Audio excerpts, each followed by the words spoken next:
All right. Literally the most bumblefuck show on YouTube.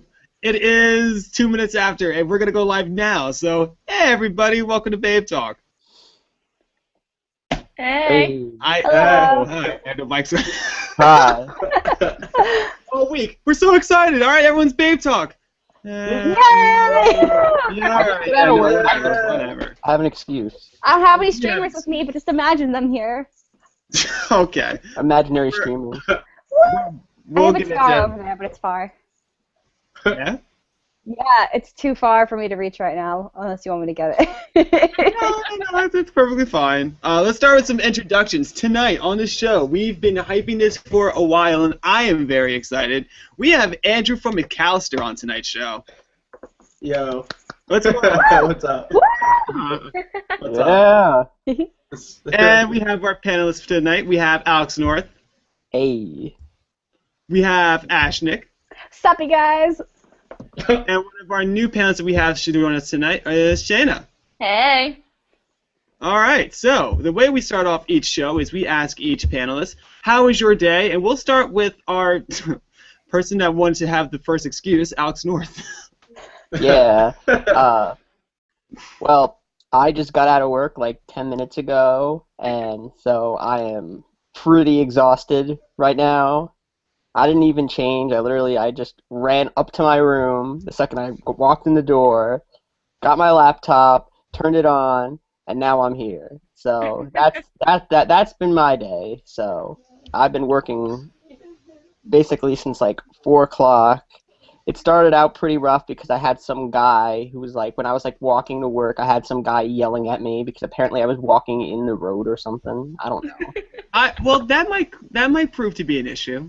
Yeah, just I don't know. He was yelling at me, so then I went back and I like gave him like a dirty look just so like, yeah, like maybe I'm the bad guy, but like I don't know. I didn't like that he yelled at me. Did you make that noise when you gave him the look too?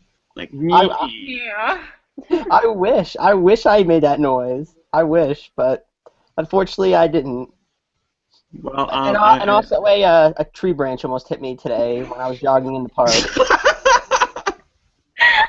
So you were walking in the street and didn't get hit by a car, but you almost got hit by a tree branch. Is that correct? Well, no, I was jogging like along a bike path, and a tree branch just like fell, and like this car was like driving alongside me, and just kind of like stopped, and they're like, "Are you okay?" And I'm like, "Yeah, I'm fine." You know, it just barely hit me, so you know, we're like a few feet or inches or whatever close from having the Alex North Memorial edition of Babetalk. Oh my God! So bleak.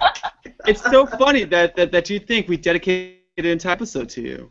Oh, wow. I'm not that irrelevant of a panelist. I mean, I'm not Eric, but. Oh, now see, no, I don't compare my children. I love each one of them the same. You know that.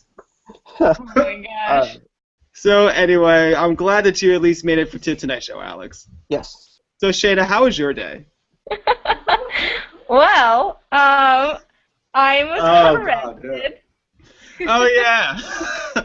Oh, yeah! Oh, Shayna had the most exciting day out of all of us. Our little convict. I found out that my license was suspended, which I wasn't aware of, and I got pulled over because I almost caused an accident on a bridge.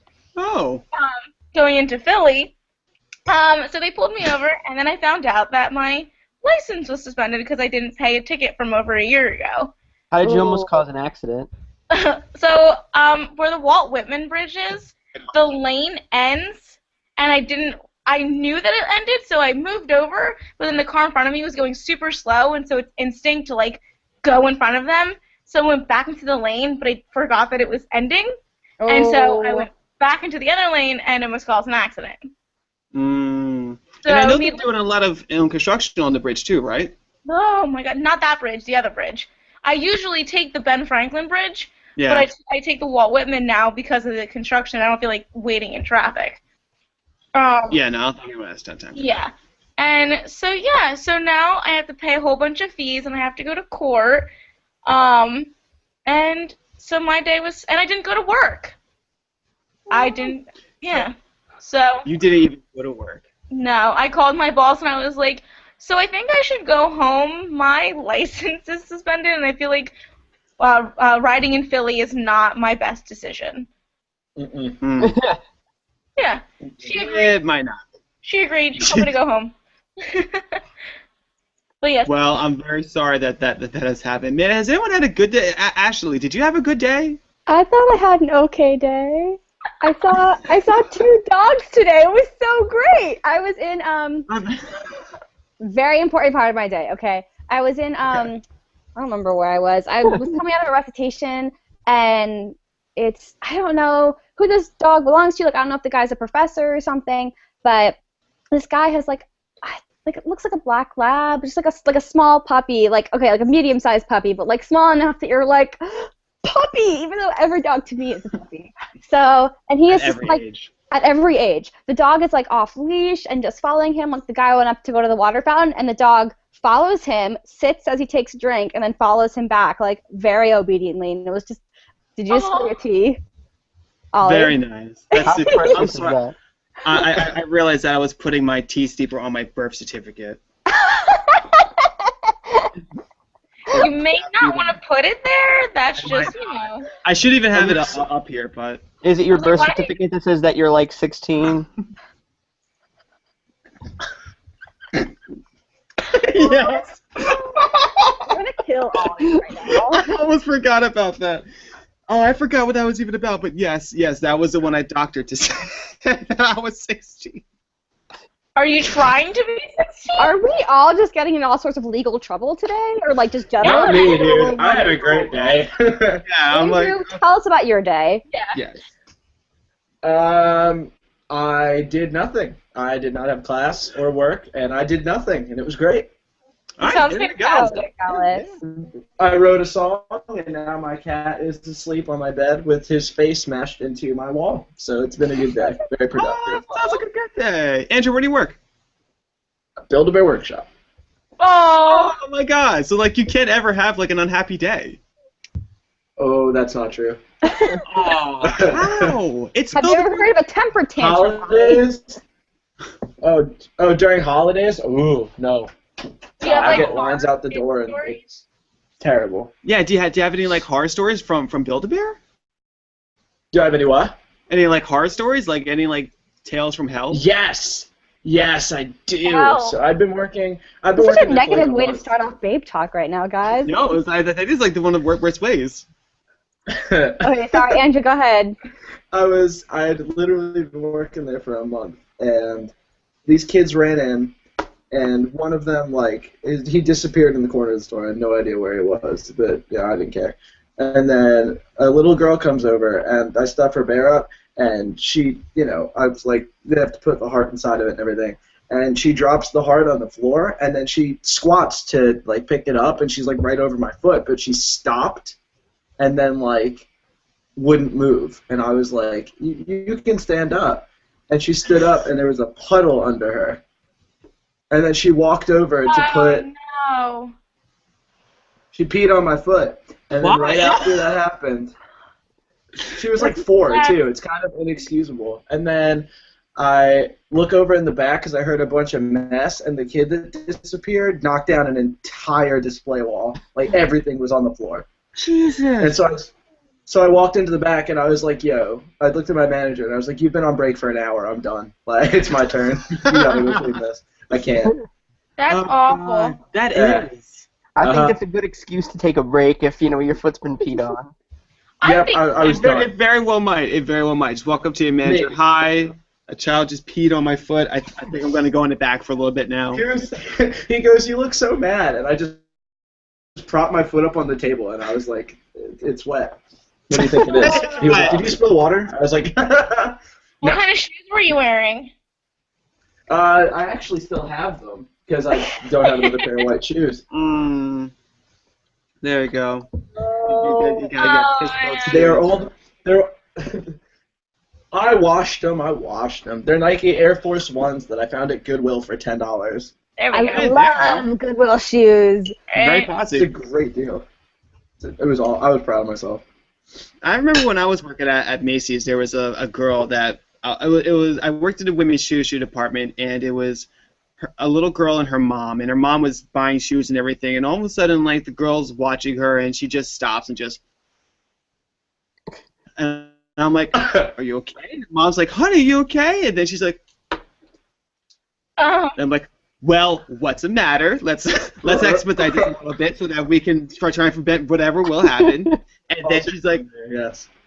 She's like, I think, and I get the trash can for like under my register, and I'm just like, girl, I'm like, okay. And she just sits there for like an hour. For whatever reason, her mom is just like, honey, are you okay? Honey, you okay? And then like she turns to me and goes, because we're at the register, she goes, are you checking on the shoes?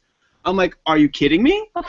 you see your daughter bent over the trash can that I so happened to, like, prop in front of her. If not, she was gonna vomit all over you, your bag, everyone else around the area. And then finally, I'm like, okay, let me check. And like I try and give it to the woman, and she's trying to peek over to the shoes. And so I'm like giving it now to the girl since the mom refuses to hold on to it. And I look for the shoes, and I just see the little girl behind me just like hacking away. This probably isn't the best time. I'm looking at everyone's faces, and that's crazy. Yes, I mean, eventually the girl just like, and I'm just like, oh, and the mom's like, oh, okay, good, and then I give her a fucking printout of her shoe, and then the mom's like, honey, you okay? And the girl's like, yeah, I think, and then she like hands me back the trash can. I'm like, I don't want this. That's terrible. Oh my God. And then I had to like horrendous. do it up and fucking take it out, and yeah, that's my retail story from. That's horrendous. We actually need to talk about something else because this is so depressing and also disgusting. But I'm proud of you guys for surviving those things. Let's talk about the best things. So one of the things that I was looking at from the group chat was that we were talking about the Punk Goes the Punk Goes albums. We need to talk about this. Yeah. And I don't know if we want to talk about the current artists that are on there, the current songs, and then we can branch out to something else. But how do you guys feel about this Volume 6? Upon a Burning Body with Ice-T. Like, what the fuck? Yeah, Upon a Burning Body with Ice-T is going to be the collaboration of the year. That's just legendary. Yes, like, I Yo, hear being it. turned down for what? Are you kidding me? But like that song only has like what, a verse and a I hope it's a one chorus. long breakdown. Yeah. Just Ice-T is just gonna be like, For what? I'm gonna Yeah, freak like, I'm out. hoping that Ice-T does Lil Jon's part. Like, that's what I'm hoping for. I really hope so. And then I hope the rest is literally like just a breakdown. Like, that's all I want in my life. And some screaming. Little bit of screaming, but just a little. just a continuum. Kind Drive of. me crazy. So excited. Doesn't Ice-T have a metal band? He does, which would have made more sense for his actual band to do it. But no, they just That's what I'm grabbed whatever black person was nearby and be like, hey, do you want to do a little John song? The collude. It was because Jesus. Who's a black I person? Who's a black Upon a Ice-T? Burning Body was on tour with Ice-T's band Body Count this past summer. Yeah, for music Oh, by they Dude. were. Also, Asking Alexandria had Ice-T in one of their music videos, I believe, and they were That's also true, on they tour, did. So. Yeah. And Ice-T was at the APMAs as well. Yeah, well, he was with Yeah. Body Count. Well, I know, Ice-T but is I mean, also. like, What? go ahead. Ice-T was also. also. Oh no, Ice-T is also on Law and Order SVU, which is just the greatest thing in the world. Ice-T is Tell a me nerd. something I don't know, Andrew. Well, Ice-T is a detective. Ugh. He had the best, And like, it's witty perfect. one-liners. It was, like, just all these, like, sarcastic, like, sassy things. He was just the sassiest of that whole cast. And I was like, yes. And it's so odd Right. because like that's all he has. He just has one-liners, and then they gave him a random story arc with him and his gay son, and like, Uh-huh. okay, Ice-T, sure, go learn about your queer son. Have a ball. Okay, wait, I actually do want to talk about, like, in all seriousness, how one of the songs being covered is Paramore, Ain't It Fun, right? Mm. Holy shit, which is cool because, I mean, like, granted, that is a pop song, and it's, like, current enough that it makes sense to be on this compilation, but, like, Paramore, though, like, that's just, not that it's wrong, I'm not disagreeing with the decision, I just think it's weird. sign of the It's time. weird. It's like, really, really weird. it's very weirding me similar- out. It's very similar to, I think it was the last one they had, where they had, like Moss to Flames did that one fun song, Some Nights. Mm-hmm. Yes, they did. Yeah, I think that it's comparable to that, but I I just mean, think it's just like I don't weird to know. me. Like that rendition of the song was just weird to me. So I don't know how. Have you guys seen the We Came as Romans one that was released? I like it. Hated it. I don't like We Came as Romans. Well, here's the thing. I love We Came as Romans, and I'm like so upset at that track. I'm like, this is like everyone sounds Dreams terrible on EP this. is like the best. Which one? The Dreams EP. I just. Like the EP they released before, like they Before, ever released an album. To Plant a Seed. No, Before To Plant a Seed or after? before To Plant a Seed. They Yeah, released, yeah, an like the EP. Like early We Came as Romans. Like old school. Oh, We like Came as old. Romans.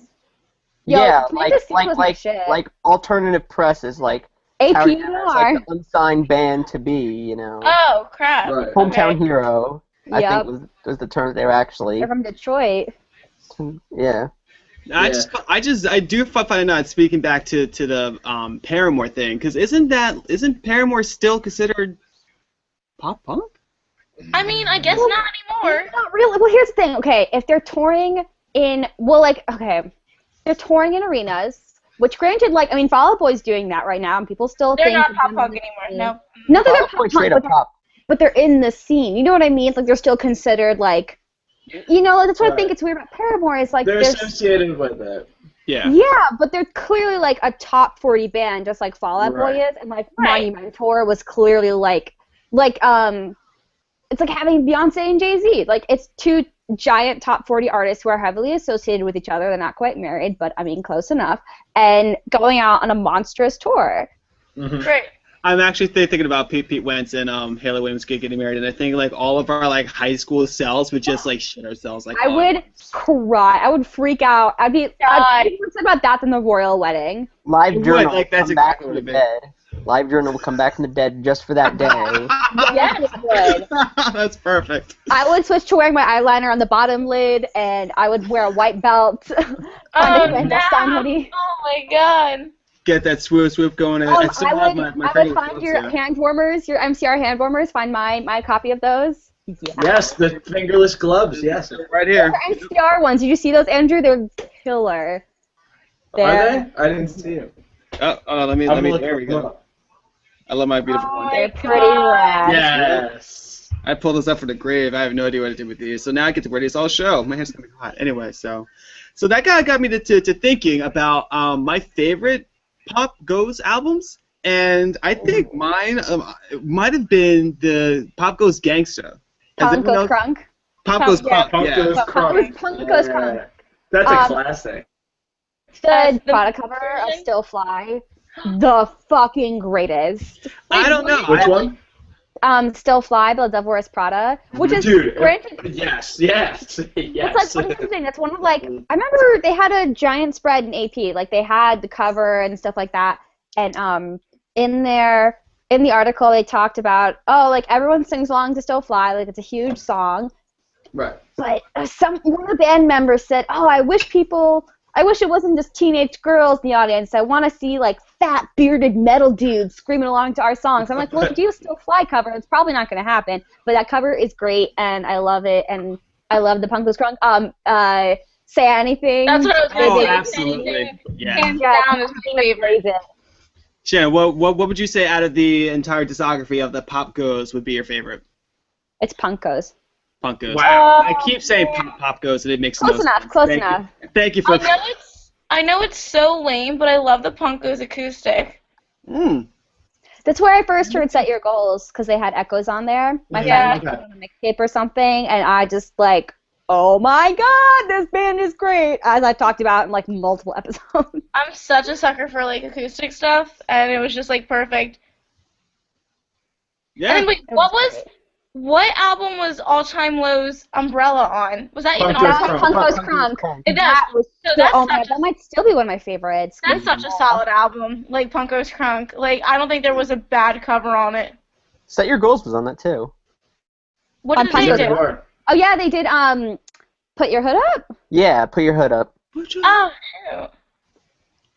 The secret handshake did I wish I was a little bit taller, which was a ball. Wish I was a little bit taller, wish I was a ball, I wish I had it. Alex North, what would say would be your favorite? Well, I actually had to look this up to I'm just looking it up now, quickly yeah. look through all the Punkos albums, and I have to say my favorite was Punkos Pop #4, and I like that one because they're just like really really solid tracks. Like for one, you got Chunk doing "We Are Who We Are." Oh my God, Yeah, that was so good. Tonight Alive's Mumford and Sons cover was Go fucking Radio's ridiculous. "Rolling in the Deep" was also really catchy. Yo, Yeah. and I what's also is a lot of fun is "What Was Me" last Friday night. Was that with That Hans? was me. I really like that a lot. "What Was Me" the last Friday night. Oh my. Okay. And who else was good? Even like Pierce the Veil's I cover hated was like the great. rest, I hated the rest of the song, but for all those sleeping who just broke up, they did No, I love. That's my favorite "You cover. Belong on with Me," "You Belong with Me," and like I love like how like going into like the second verse, like they have like a like disco part or whatever where techno like thing, Right. like we're it's just like this and stuff. I like that. I think that's pretty cool. But I like that they switched up the lyrics because Taylor Swift is obviously a girl, and For All the Sleeping is a bunch of dudes, and it was like I wear Vans and he wears something, something making out. I do love it when they keep the original lyrics. It's just like, Yeah. They it's like a tiny like, it's like a penis joke in the middle of a movie, and just like. I think it was What Was Me did what was it? They did last Friday night. yeah, they did. And it's like that was really funny. But I'm just looking it up right now on Punko's Pop 5, Mercy by The Word Alive. I literally did not stop playing that song for like 6 months. Like I just could not stop. I want to listen to it right now. I had an issue with 5. There were I need to remember because I remember it came out and I was like, nah, I'm just not gonna listen to it. But I specifically remember Falling in Reverse's cover of Coolio's "Gangsta's Paradise." Oh, we're not going to talk about We Punkos Pop can't. It was terrible. I hated it. It was so bad. It was awful, but I think there's like somewhere in me that like secretly likes it. You want to like it, and then you're like, Wait, what was that covered? That was for Punko's Pop 5? that wasn't from Vibe. Wasn't that like really? I realized it wasn't from 5, but it was from It was from Punko's 90s. Oh, okay. they that makes did sense. do that. That was I forgot about that, actually. Yeah. Yeah. I forgot about Punkos 90s. Only because like I Actually, remember that like Punko- one line that. Gangsta's Paradise, the Falling in Reverse cover, is just, it's worth the price of admission. Yeah, and that's the only reason why I was just like kind of into it, because Ronnie McKay is just like such a douche. Chunk No Captain Chunk doing Smash Mouth. Okay, but that's a great song. That was was a great cover. fantastic. That was They a have like great a little cover. two-step beat going on somewhere in there, and my heart is just like, yeah. And then all those screen caps of like Bert's face and like the balloons and stuff. Oh, my life. It was absolutely beautiful. Andrew, if you had to pinpoint one of your favorites, what would you pick? Oh, that's Punkos Pop too, no question. Oh, God. really? Why'd you say that? Alisana, Silverstein, Mayday Parade, A Day to Remember, Chiodos. Ooh, that was a good one. It's so funny that we remember like all of these, like as we're talking about them. Oh yeah. The Cab. Remember The Cab? That was the Static Lullaby's Toxic cover. 4 Year Strong did Love Song. Bayside did Beautiful Girls. Chiodos did Flagpole Sitta. Escape the Fate was Smooth. Yeah, it was just, that was a great one. Oh my god, I completely forgot about it. Oh my! I need to go listen to all of these like right now. And that was the A Day to Remember cable Over car my cover, head, yeah. which was I remember nuts. they played that at I saw them at Torsic, which was 2010 or 2011. That would have been 2010, I think. 2010, because I was a junior. It's a 2010. And they played it. I think they played both covers. They played that and Since You've Been Gone at the show, and like my life just it could not have gotten better. Yeah, that's It was nuts. complete. Sparkle's fan. I think it's funny that you just look like at the difference between the original Punko's Pop and Punko's Pop 2, because like you go from like Slick Shoes, Rufio, Forever Further Seems Forever to Yeah. like A Day to Silverstein, Remember and Alisana and stuff. Let's talk about Yellow Card doing Michelle Branch though, because that was some yeah. shit. Everywhere, yeah. Yeah. That was some shit. I just remembered it the second you said it. I'm like, oh my god, yeah. Because that was nuts. Because like we were all singing it before Yellow Card covered it, and then like Yellow Card covered it. We're like, yeah, we can openly do it now, just like when you found Right. Kiss Me. We're all like, Oh we my were all god, singing I love Kiss that Me. cover. And then the cover came out. We were like, all right, I'm not losing any of my masculinity by singing this song because now Newfound Glory had done it. Apparently Haley Williams is in that music video. She is, yeah. She is? Yeah, I'm 90% sure she's in the video. I have to go watch it now. Now, So Babetalk homework is to go listen to all of the Punkos Pop and watch that music video with Haley Williams. watch that music video with Haley Williams. Absolutely. I'm seeing them tomorrow, so it's totally legit that I'm going to do it. I hate Who you sing? I'm seeing Newfound Glory. Oh, you picked Newfound Glory. Glory. Alex had it. Okay, that's all I needed. So speaking of our favorite albums, we're living in 2014, and because we're living in a Wait, are we? I'm pretty sure we're living in 2014. Let me look at my. I thought it was 2003. Check your calendar. Check your calendar. Hello, 2014. let me check my calendar. Watching this. We're all in the future. So anyway, we're in 2014, and because we're living in a year, we have decided to Living in a year. do our. We are going to pick our albums of the years thus far. Now, has anyone compiled their list yet? Yeah. Ashley has. All right, we got 3 out of 5 because I kind of started to. Shayna, do you have yours so that I don't have to? It's so hard. I'm just gonna like name albums that are just like super great for this year. I made a list of all the ones that I have, and I narrowed Andrew it and I went through this process together. I would narrowed it down to 20, and I was like, I have too much anxiety. I feel bad deleting any of these. This is terrible. There were just That's so fantastic. many. Well, let's start. Let's start with Andrew. Drop your. Let's do your top 5. Let's do 5, yeah. Okay, top 5. Number 5 is Charmer, Tiger's Jaw. Oh yeah. Number 4 is the new Moose Blood album because it's stunning. Number 3 is Angst in My Veins by Capsize, which is great. Number 2 is You're Gonna Miss It All, Modern Baseball. And then number 1 is Rooms of the House. What the fuck? Number 1 is Rooms of the House, La Dispute, no question. Oh man, I'll see. Oh yeah, I forgot to come about this year too. That album is phenomenal. That's just like, because like I listen to it every time, and I just like, I've never heard an album with such incredible storytelling, but not, it's just like, I've never heard music constructed around lyrics so perfectly. Like, every single song you listen to it and you're just like, the vibe is just immediate and you're able to picture all of it in your head. It's so crisp and perfect. It's just like, it's art. It's amazing. But, yeah, I could talk about that album forever, but I won't. Well, I guess on that transition we'll go Ash. Okay, well, I had 1, 2, 3, 4, 5. I had 1, 2, 3, 4. I had 4 albums, and then sorry, they're not in order. They're not in order. Spotify did it alphabetically, and it's throwing me off. Ew. Anxiety attack. Not in order. I have a bunch of albums. I have 4 albums, and I have a bunch of not a bunch, but like the rest of them are EPs. So I was just like, these all count as one. So okay. It's close enough. Number 1 is Disgusting by Beartooth. Number 2 is You're Gonna Miss It All by Modern Baseball. Number 3 is McCalister's album. That's not even a fucking joke. I'm not kidding. This seems like a giant suck up, but I swear to God, it's true. Okay. It's true. So much pressure.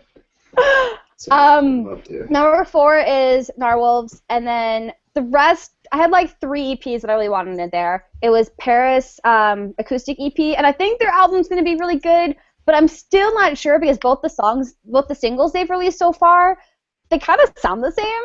Like, I'm not someone who makes music by any means, but they feel very similar to me, but I've high hopes for it because, you know, fucking Paris. And then Thieves, Color Change EP, Corporate Hearts, Death Wishers EP, and where is this one? The Front Bottoms Rose. Oh yeah. Yes. That was Now, really fun. now, can you just which one would you pick out of all? That's a really loaded sentence. Out But of all if the you what? out of all your lists, why would you pick? Do you have like a number one? And can you describe why you're number Oh, one? I kind of listed them in order. Discussing my bare tooth is for sure number one. All right, splur.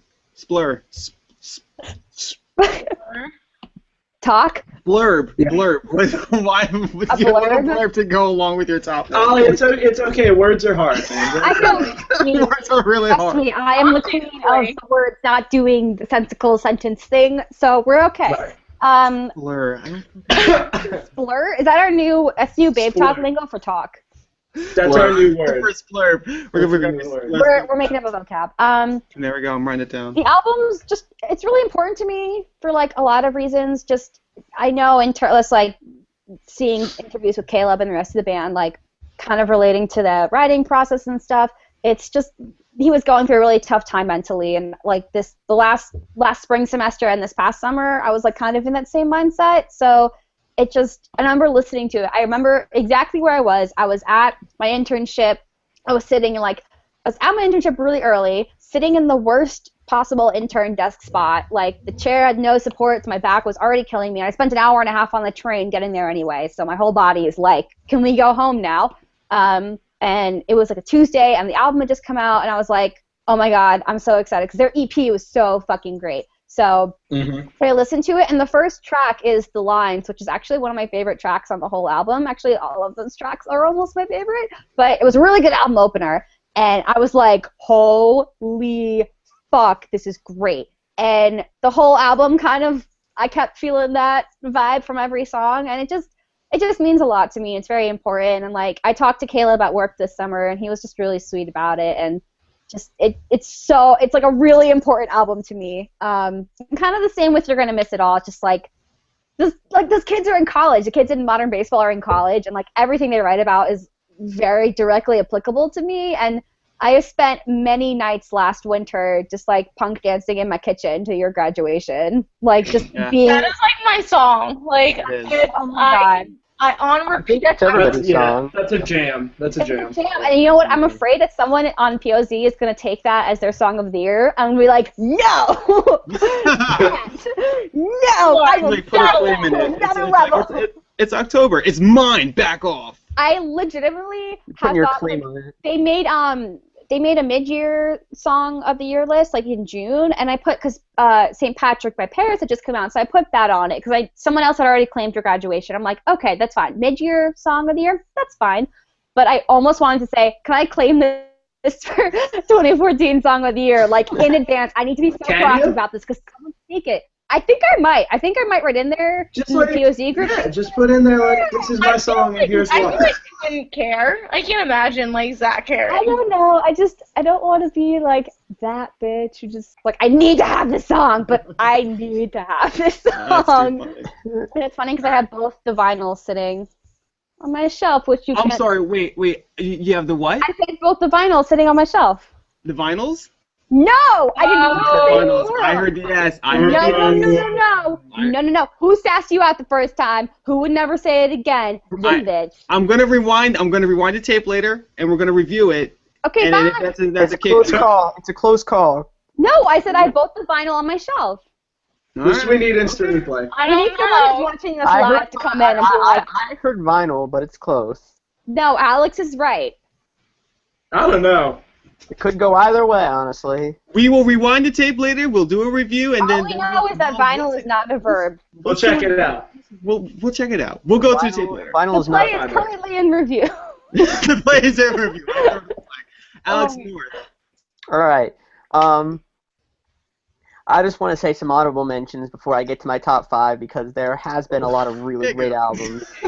Dude, I wish I'd known that we could do honorable mentions because I didn't even know we were doing honorable mentions. Yeah, well, too bad. I'm doing honorable Alex mentions. North decided to do honorable All right, mentions. so Abandoned by Bears, best Easy Crab record of the year, is like definitely in my top 10. 5 Seconds of Summer, I love that album. Everybody else is gonna hate me for that, but I still love that No album. shame. None. For the Win, really good album. They released a good album. For Brave Your and Strong. their Damn EP, Misfortune, A Spark to Believe, all really great albums. But here are my top 5. All right, so starting from 5. Number 5 is Issues self-titled, which Great I didn't really album. care for that much until Sergeant D from Stuff You Will Hate started Yeah, and I absolutely was blown away just by listening to it again, because all the DJ stuff that goes into it is it's a metalcore album that is really different than everything else that is out there. It absolutely is, yeah. Yeah. Number 4 is Against Me, Gender Dysphoria Blues, which actually was my number 1 album for a good while. Obviously, a very, very important record, very well put together record, and it hits you right in the face, right from the start, and it doesn't let up at all, and it gives you a lot of really weird feelings in terms of how direct it is with the subject matter and stuff like that, and I think that's really cool, and I think it deserves an award for the most important album of the year. Number 3 is number 3. I'm gonna put Ariana Grande's My Everything. I love Ariana Grande.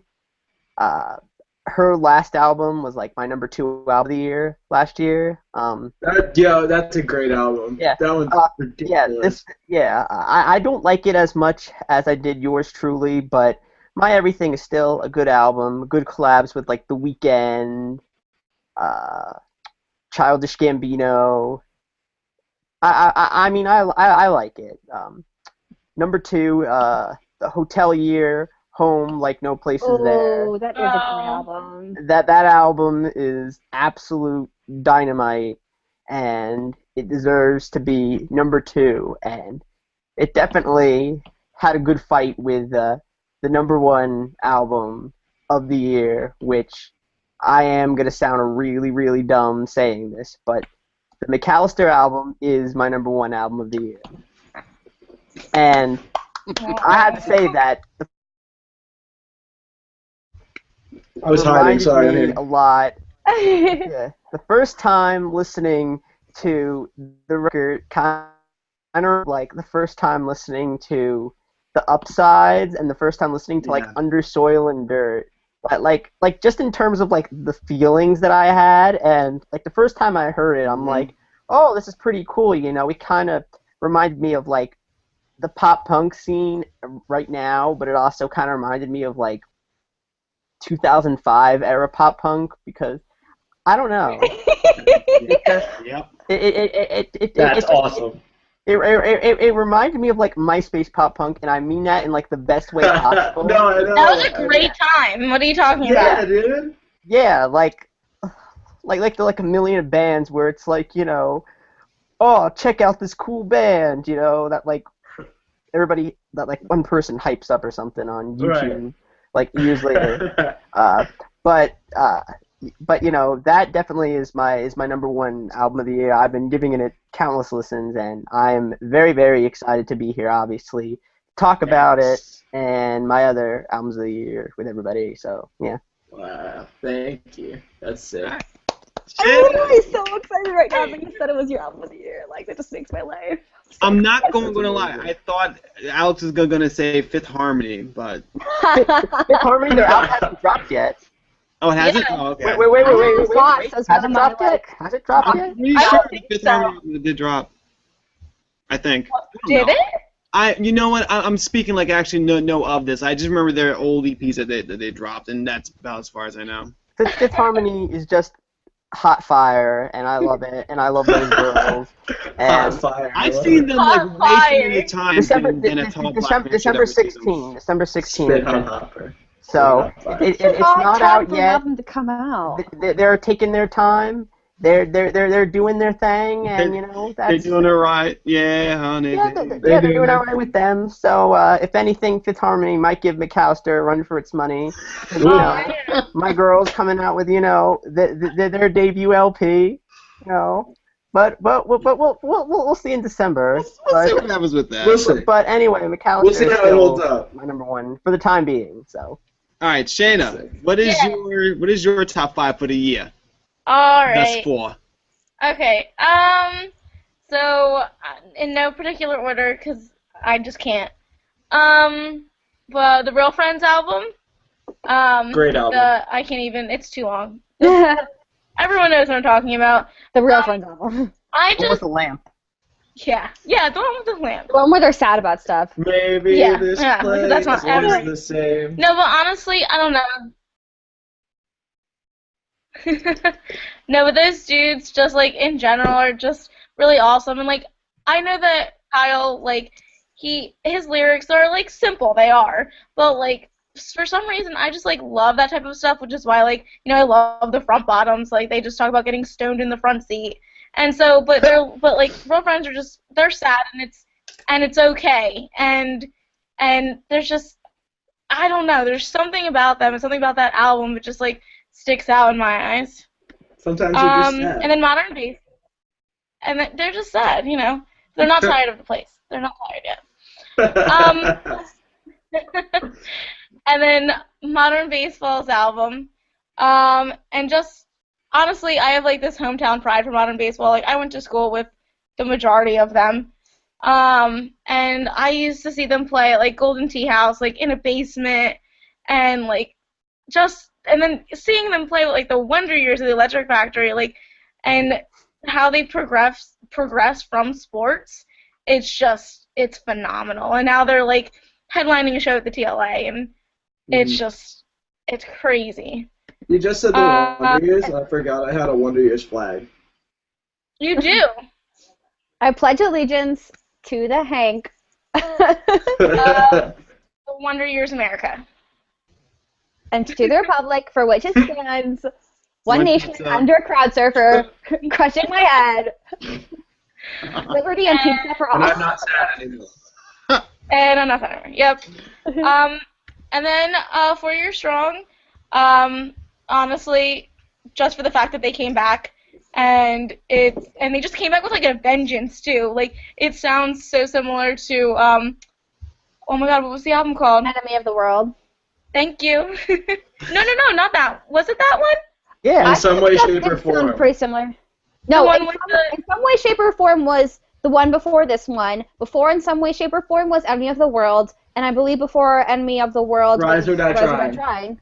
I'm talking about Rise or Die Trying. Okay. Yeah, that one. They're both great albums.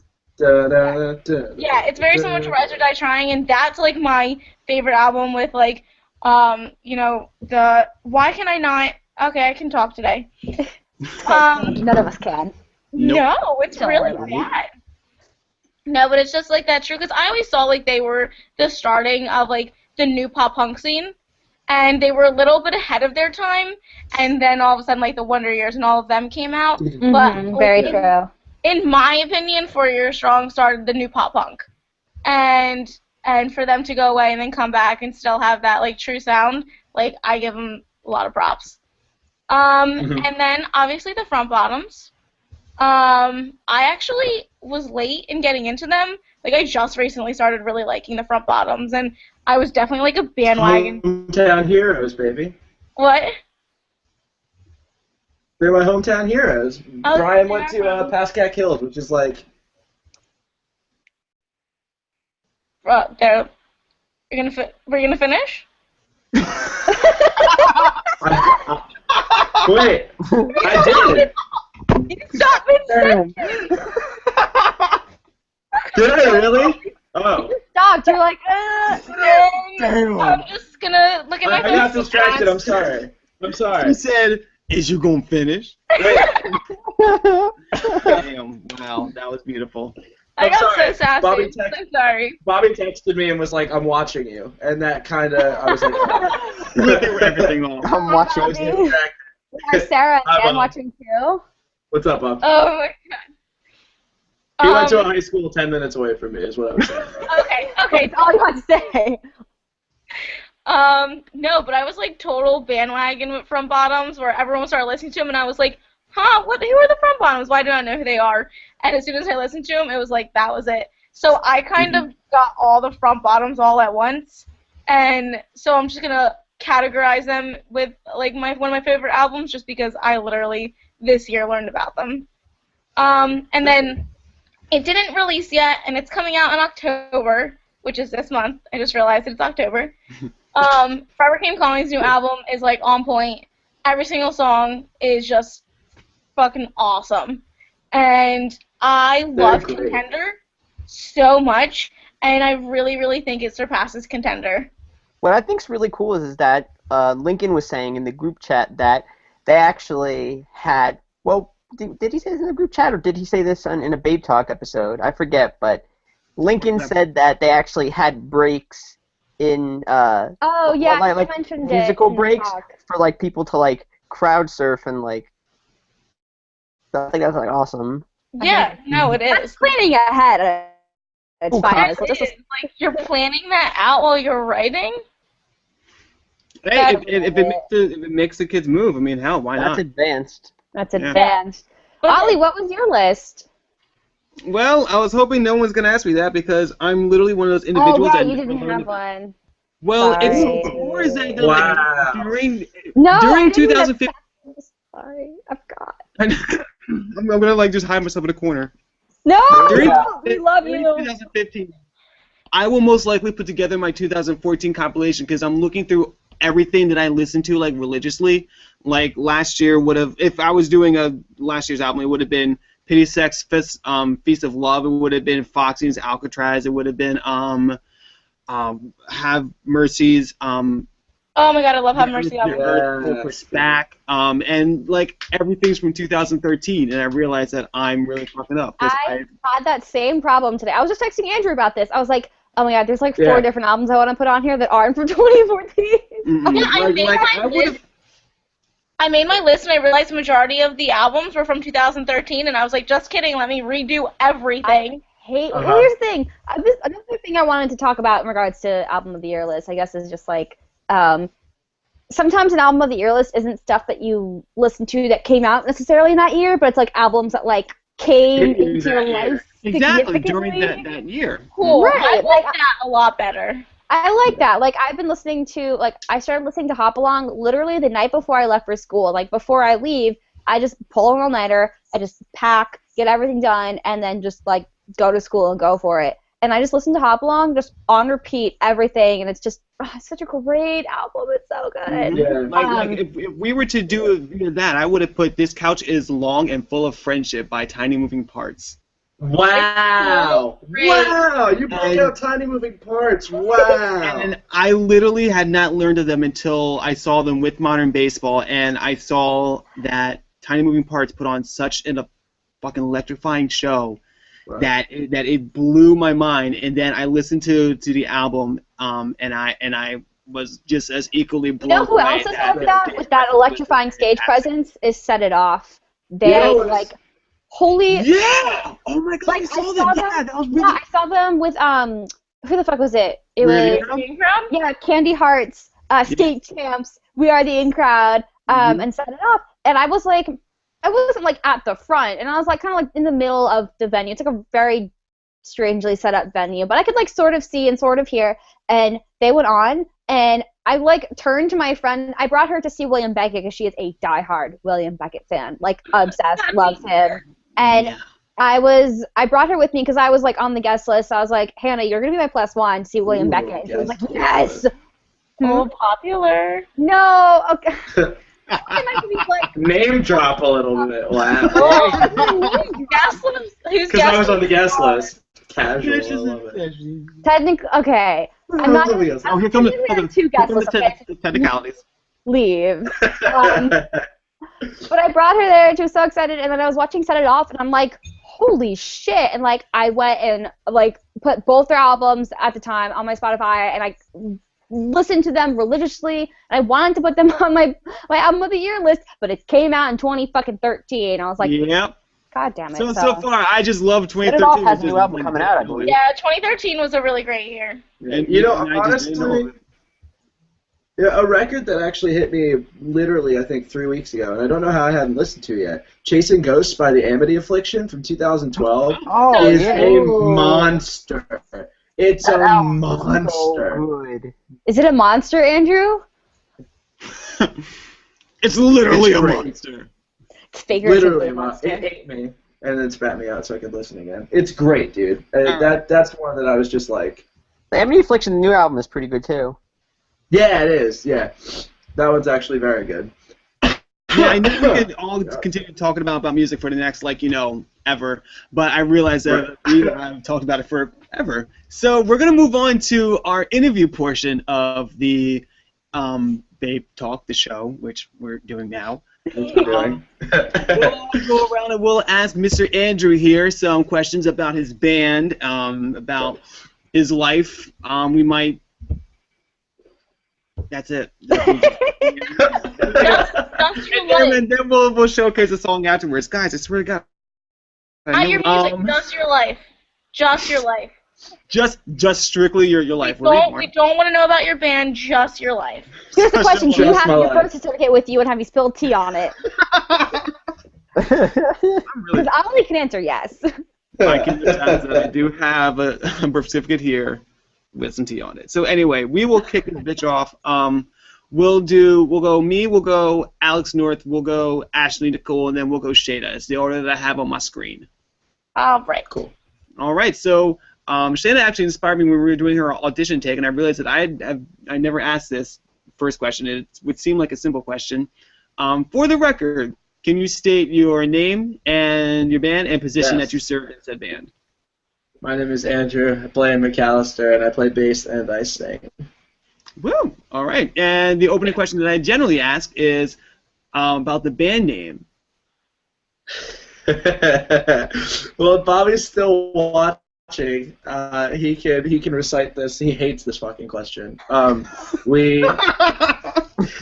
he's not on the podcast then. Because it's literally the because we get it every time, and he was at home and he was watching All Time Low's straight to DVD documentary, and Jack went to the house of Kevin McCalister from Home Alone, and he literally was sitting on the couch and he went, McCalister.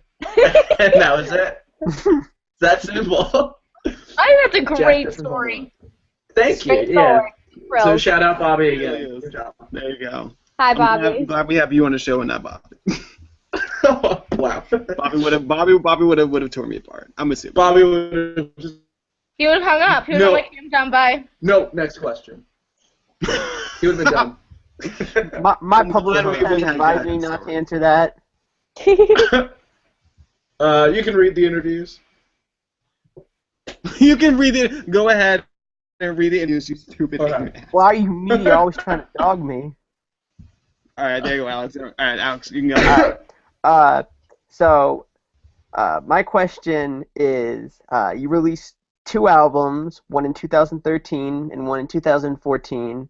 How do you feel like you've grown sonically in terms of, like, the sound of the band and, like, the lyric writing? Like, right. Like what really sort of went into that change, you know? Yeah, because there's a definite difference between each record, and you can hear the growth. So I know exactly what you mean. Right.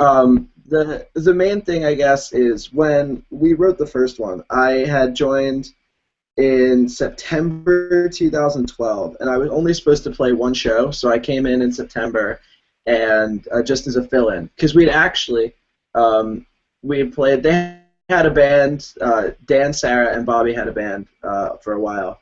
And in 2011, they were playing the Bamboozle Battle of the Bands, and their bassist broke his arm, I think, if I remember correctly. And they were, like, right before the show. And they were like, Bobby knew I played bass, because I played bass in my band. And he was like, do you want to play the show with us? So we actually played with the McCalister lineup 2 years before we actually, or like a full year before we came together. But when we wrote the first record, we'd only been together for 4 months, and then we went right into the studio and did it in, I think, like 6 days or something. So we hadn't really got to write together. We only had, like, we put out the 5 songs, and then, or the 5 originals, and then we only wrote, like, 2 of them together. So we hadn't really figured out our sound. But then once that came out, we all realized, we were like, okay, so we kind of understand the vibe that we're going for.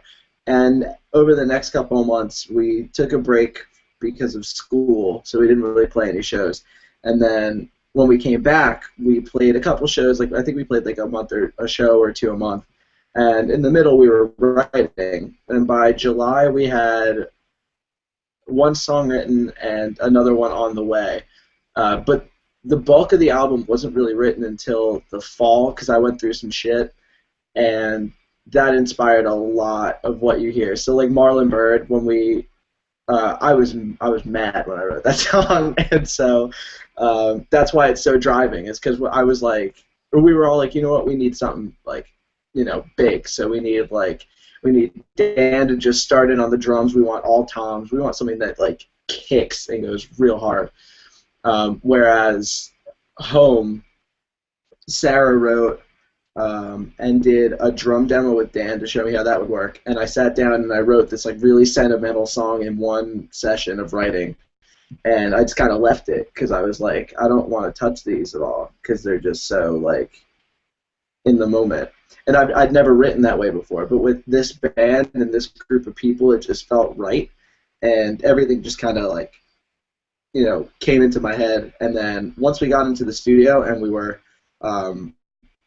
we had everything done. Once we sat down and listened to the final mixes of all the songs, and like, once we heard everything put together, I looked around and I was like, these are the people that I should be doing this with, man. This is like, this is just the perfect combination of people to write with and make this kind of music with.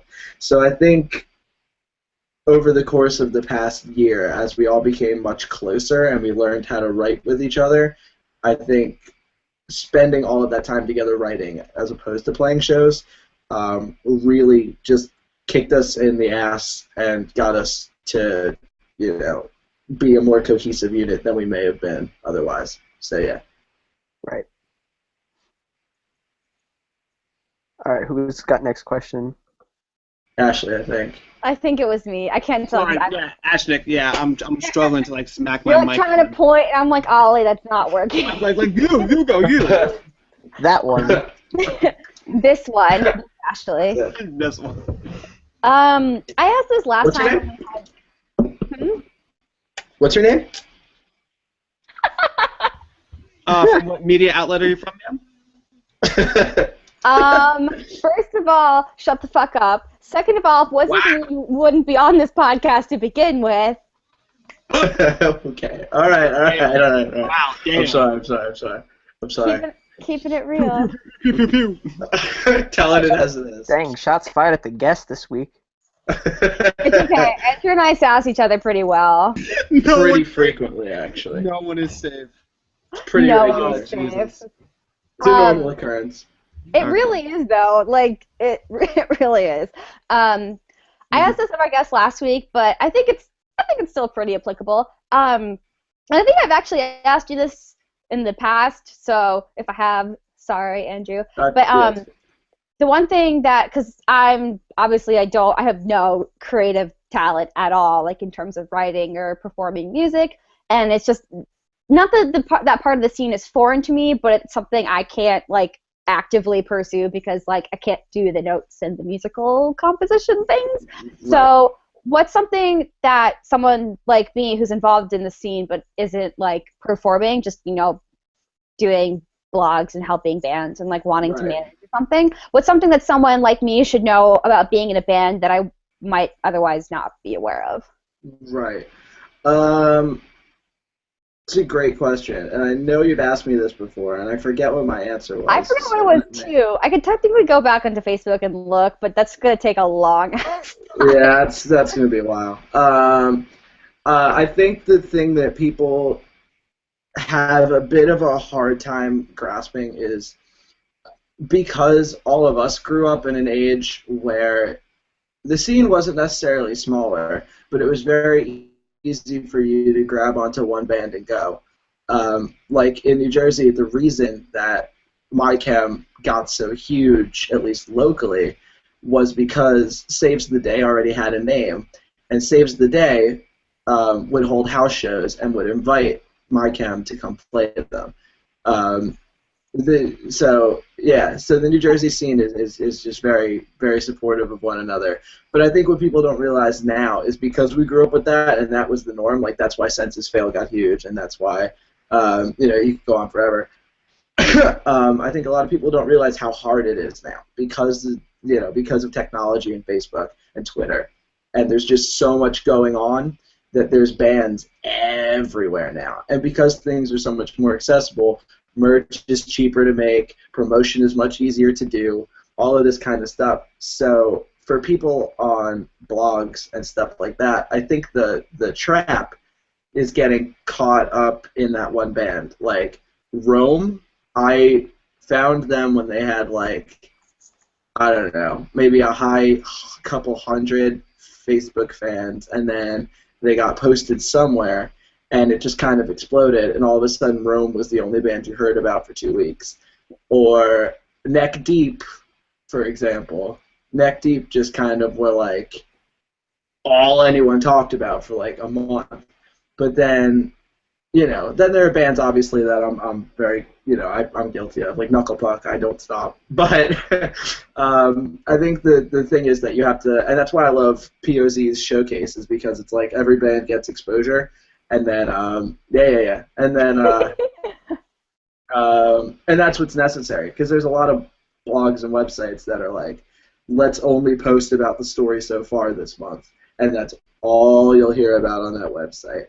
And I think this is actually the exact answer I gave you, is just giving more bands that opportunity of exposure. I think it was. That sounds about right. Yeah, rather than just taking that one band, latching on, and bringing them to the forefront. Because all these other bands that are working real hard too get left in the dust. And you mentioned Rome in your example. You talked to me first, and you're like, no one else has heard of this band called Narwolves. I'm like, look at Narwolves now. That wasn't even like that was like this summer when you said that to me, like maybe like August, September, like so. Yeah. And Tumblr's a huge proponent too. I mean, being as an ocean, Tumblr, Knuckle Puck, Tumblr. Citizen Basement, Modern Baseball, like Tumblr. So many, Real Friends, even bands like the 1975 and stuff like that. I hate the 1975. I'm sorry. It's okay. I'm not going to talk about that music. I shouldn't say it that bluntly. I hate that band. The 1975 actually released my favorite album of last year, so you're in company with them one way or another. I'm sorry. I just can't do it. I tried. I really did. I could not. No, goddamn. It's okay, no judgment. No disrespect. No. But yes, give other bands as much exposure as you might. Just the one is the main thing that people can do, definitely. Awesome. And keep asking. Yeah, keep people interested and keep asking questions, because that's the key. Definitely. Rad. I'm trying to think. Was that from a movie? That quote? Which one? Like, never stop asking questions. Like, I'm pretty sure that was like at like the end of like National Treasure or something like that. Like, it seems like it's probably. I was just. Nicolas Cage It very well could be. I was just talking, but it very well could be. It's definitely a Nicolas Cage reference. Like, someone's like on their dying breath, like, never stop asking questions, always find the truth, and then like. It could be. It seemed very dramatic to me. So, but anyway. All right. That's actually Albert Einstein, I think. Really? Yep. Are we joking? I'm serious. It makes sense. Yo, Andrew just channeled his inner Einstein. His inner Einstein. Damn. I mean, funny enough, in like 3rd grade, we had to do a presentation as like a person from history, and I did Einstein, and I had like the full wig and the mustache, but that's it. I love it. Wait, but that's it. I wore like a USA 4th of July T-shirt and like I want to shorts, see pictures. Sneakers. I do have the picture somewhere. I do have it. I'll send it to you. I have it somewhere. I think it's downstairs. It's one of the best pictures. I'll put it in the Babetalk chat. Okay. Yeah. Oh yeah. All right. I'll do that. All right. Okay. Share. So I've actually heard of your band every so often, for maybe a year or so. But I'm gonna be completely honest. I never listen to you. And it wasn't because, like, oh, that band sounds stupid. It was never that. It was just kind of like, I hear about so many bands, and it's just like, some of them I feel more inclined to listen to than others, and it was nothing against that anyone said or did.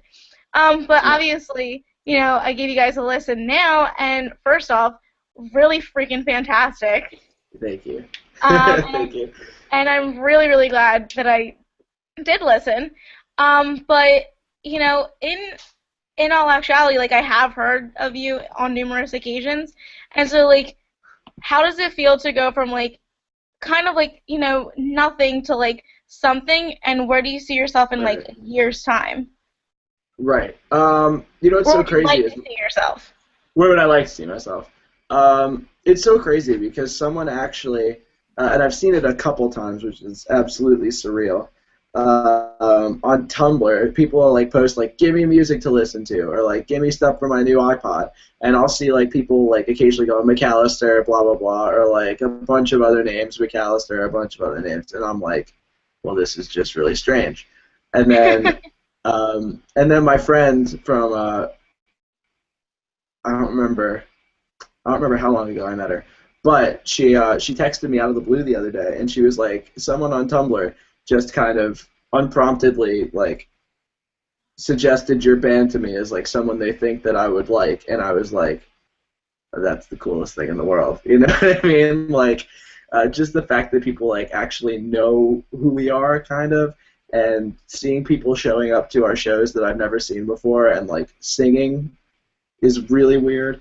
Like, people that I've never seen before and knowing lyrics to songs that I wrote is wild. Right. So that's really cool. Within a year, I don't know if I don't know. We're talking about doing different stuff with music, different types of releases and stuff like that. Music is happening, but we haven't figured out a solid release plan yet.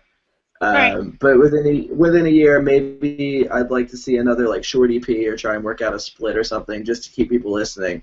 Because we were talking about a full length, but I feel like putting out 2 7-song EPs and a full length within the course of 2.5 to 3 years might kind of get some of the stuff lost in the mix. So maybe Lost just in translation. Oh, come on. Yes. I had to. I said we're going to say it, and then I was going to be really excited. I almost did, too. That's the problem. Wow. I got the Eric just now. You treated me like Eric. How does that make you feel? Oh, I miss Eric. I do miss Eric. I would like to. Ideally. I do have a huge cock, according to Babetalk. Yes, I can see it. I can see all the chats. Yes. All of these. No holds barred. Now we can see it. No, you know what? No reservations. I can see there are no everything. secrets. Andrew, There are no secrets. no. I'm watching this in the future, and they're gonna be like, what the fuck is going on here? It's going to go for next, and all of a sudden he's talking about his cock, and you're going to be like, okay. It just, you know what? That's what's next for McCalister. You know, it's just, I don't know. I don't know what to tell you. I just saw the chat thing was going off, and I was like, let me check this real quick, and sure enough. I guess within the next year, to finish answering your question, I'd like to put out new music. And actually, someone Facebook messaged us, and they were like, hey guys, just wanted to drop in and say what's up. Really hope to see you guys on Warped Tour soon. So that's the ultimate dream. But like, just the fact that people are like, we want you to get on, that's like, okay, that's really cool. Tour-wise, like, would you guys want to do like even a small East Coast stint or something? We are planning something for January. Okay. It's Philly in that realm. Philly is in that realm, yes. Not at Live Nation, because I would know about it. I would just... Wow, damn. No, that means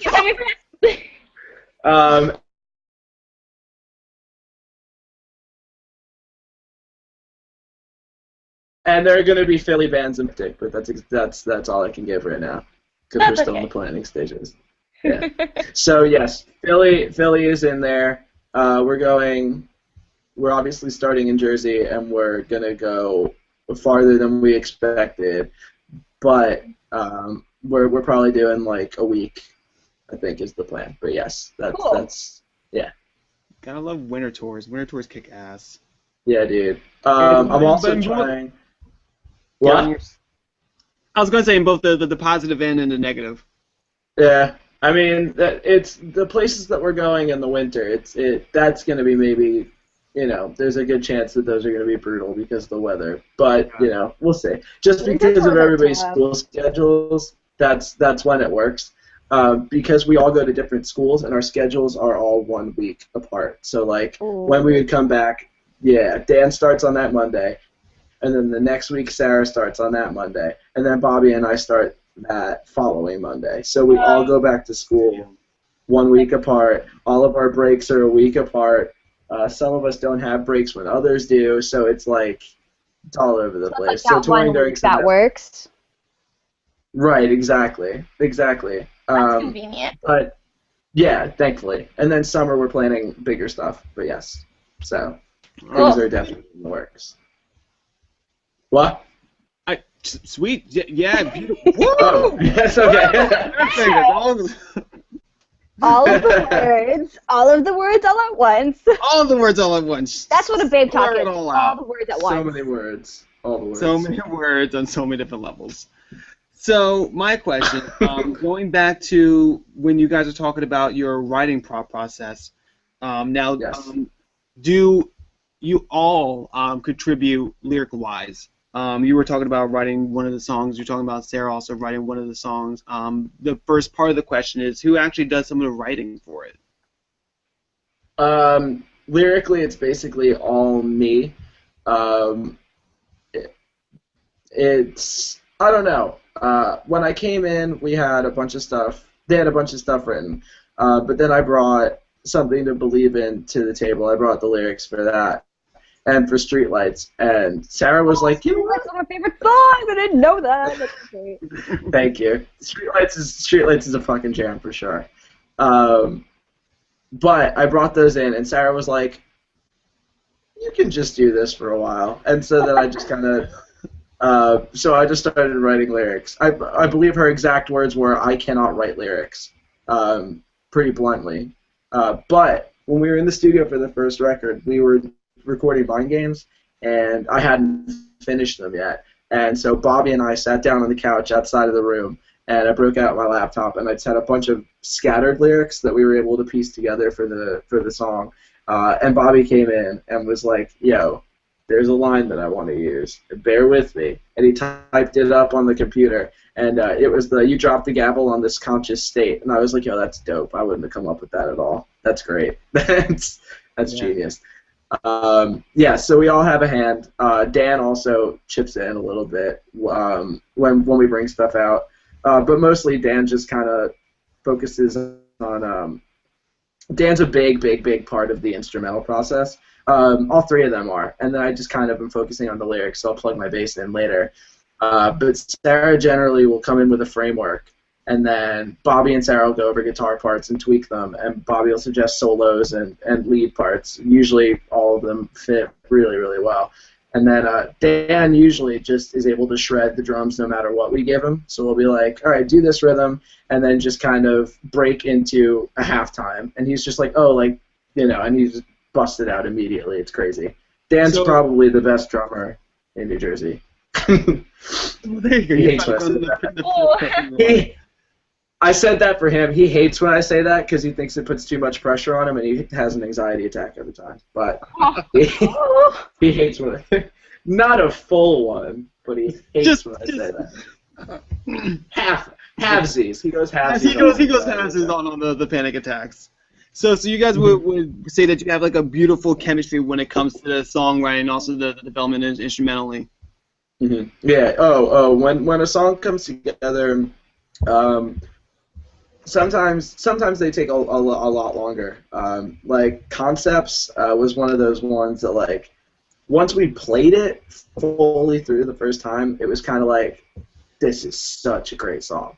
But writing it was just, or actually I might be thinking of another one, because there was one and I don't remember which one, but we almost scrapped it, and then we played it through one day at practice, and then it was the best it's ever sounded, and we were like, oh no, this song is actually really, really good. We should keep this one.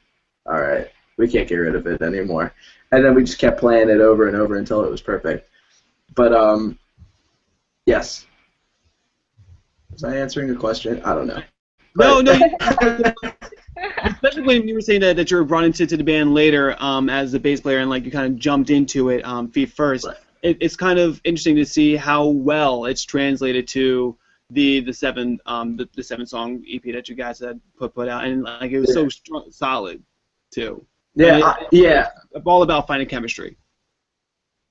Mm-hmm. Yeah, I mean, we were, for the first couple months after we put that record out, that's when we all started to get much, much, much closer. And Sarah and I were basically inseparable. We still are. I'm over at her apartment every other day, pretty much. Dan and I started hanging out regularly. I was hanging out with Bobby all the time, which I hadn't done in a while, actually ever. And so once we all started like really getting to hang out individually together, and we all kind of learned different sides of one another, it was kind of like not even we could believe that we meshed as well as we did. It was just kind of like, how does that just happen? Like, how did I come into this group of people that have been friends for like 8 years, and it just kind of fit? You know what I mean? It's still something that I can't explain. It's just kind of, it was magical. It just kind of like slid right in. It was really cool. I never expected it to work that well. Yeah, never. That's an awesome thing. It was awesome. Yeah, it was really cool. Yeah. Excuse me. Alright. What was the big news you had? Oh, sorry, did I just cut you off, Alex? I'm so sorry. Actually, you can go ahead and ask that because I didn't know if he said you can ask something, if he said Alex. Did you say Alex? I don't know. I kind of said Alex. Oh, I'm so sorry. Ashley, go ahead and ask it. No, I feel really bad. I'm sorry. No, go ahead. Okay, sorry. Andrew, what was the big news from McCalister? Okay, sorry. Okay. We have a bunch of new stuff coming. What we're doing is new merch is coming soon. We're getting that priced out. We got a bunch of really, really crazy shows lined up. A couple of them we've announced. We have a show with Veara in November, and then a show with From Indian Lakes on December 1st. And then I don't know if I can say anything. When's that show? Specifically. What? Well, I mean, where is that show? The from Indian Lakes one? That's at Radiant in Nutley. We've played there like 5 times, I think. That's where we played with Forever Came Calling. Okay. Yeah. That's actually the first show that we played with like a bigger band, and that's when like that's the first show that we played with a bigger band, and then after that they just started coming in. But that's when that's happening. And then we have a show with Brigades at some point next year. Cool. That's what I can say. I don't know if I can announce anything else, because I don't know if they've announced it officially. But we have something with Brigades at some point. I feel like they have. Like, I feel like I've heard something about Brigades playing, but I'm not 100% sure. I was going to try some like exclusive news that even Andrew doesn't know about. I don't know. I've heard something. Yeah, but I don't even know what's going on. Heard it through the grapevine. Right, exactly. Through the grapevine. Sorry. He's about to get into the soul movement. So, my question is, being also from the North Jersey scene, I wanted to get Andrew's impression on the whole entire, because I feel like we're going through sort of a weird like renaissance phase right now where we are. It feels like bands are blowing up, but like they're not having really anywhere to play, and it's like a weird state where you have bands that are like, you got bands like, Survey Says just, has recently gotten really huge. Bad Case of Big Mouth is getting bigger and bigger every day. Those are my dudes. I love them. They're great. Yeah, I love them too. Picture Perfect also, is it was signed to the same label that Seaway was distributed through. Yes, they were. Victory. And Rewards on that label too, I think. You got Junior? Owen Mack and the Immaculates, who I actually saw for the first time at that Forever Came Calling show. Okay. I was there, and I remember seeing Owen Mack and the Immaculates, and I was just like blown away by them. And so there's a lot of like cool stuff going on in the scene right now. What is your take on really all of it? And I mean, the Radiant is still around and stuff like that, but like the Bat Cave, I don't think is holding shows anymore. The Meat Locker shut its doors like a few months ago. Yeah. What's your whole opinion on the state of things? Right. It is kind of scary. Watching venues close, especially the Batcave, that was terrible. That's sad. But their second to last show, Sorority Noise, played, which was wild. But yes, Meat Locker closed, and Batcave did close. Canvas Clash is closed. Maxwell's is closed. School of Rock closed. So it is scary to see venues shutting their doors, that especially we would have liked to play. But there are still places that are doing stuff. Radiant's doing stuff. Dingbats is great. I don't see that one going anywhere. But what's mostly the most impressive thing is how supportive of the entire scene everyone involved is. Everything that I've experienced has been nothing but positive. And it's all support all the time in North Jersey. It's really incredible, just because people, like, when a venue closes, people are already making plans to open a new one. House shows are getting more popular, which they're happening a lot more. And people are, venues are reaching out to more diverse, they're diversifying. They're trying to find other people to play because they don't want the scene to die. So it's still there. The music coming out of here is really strong. Like you said, Bad Case, survey says. Bad Case especially, they're dope. There's some really great people. And Picture Perfect, they're really, really great guys. And so no one wants to see those bands fail, and so they're going out of their way to make sure that they don't. And everyone's got everyone's back, and they're frequently pushing people out. So the New Jersey music scene, it's not crazy, but it's definitely a place of support and love, and it's definitely not going anywhere. It's thriving in its own way, I guess you could say. It's doing its thing. It's chugging along. Yeah. Right. So definitely. It's good. I definitely agree with like everything that you're saying, basically. Mm-hmm. It's definitely doing its thing. It's definitely still going strong. Maybe not. It's not maybe immediately evident, but once you see underneath the surface and behind the scenes and all the people that are trying to run shows, figuring out ways to make it happen, it's still a thriving place. Right, exactly. It's so crazy the difference, because like I live in South Jersey, and like I have never been to any of those venues because I don't like going to North Jersey because it's a trek. It's terrible. Absolutely. But it's just so crazy the difference between the North Jersey and the South Jersey scene.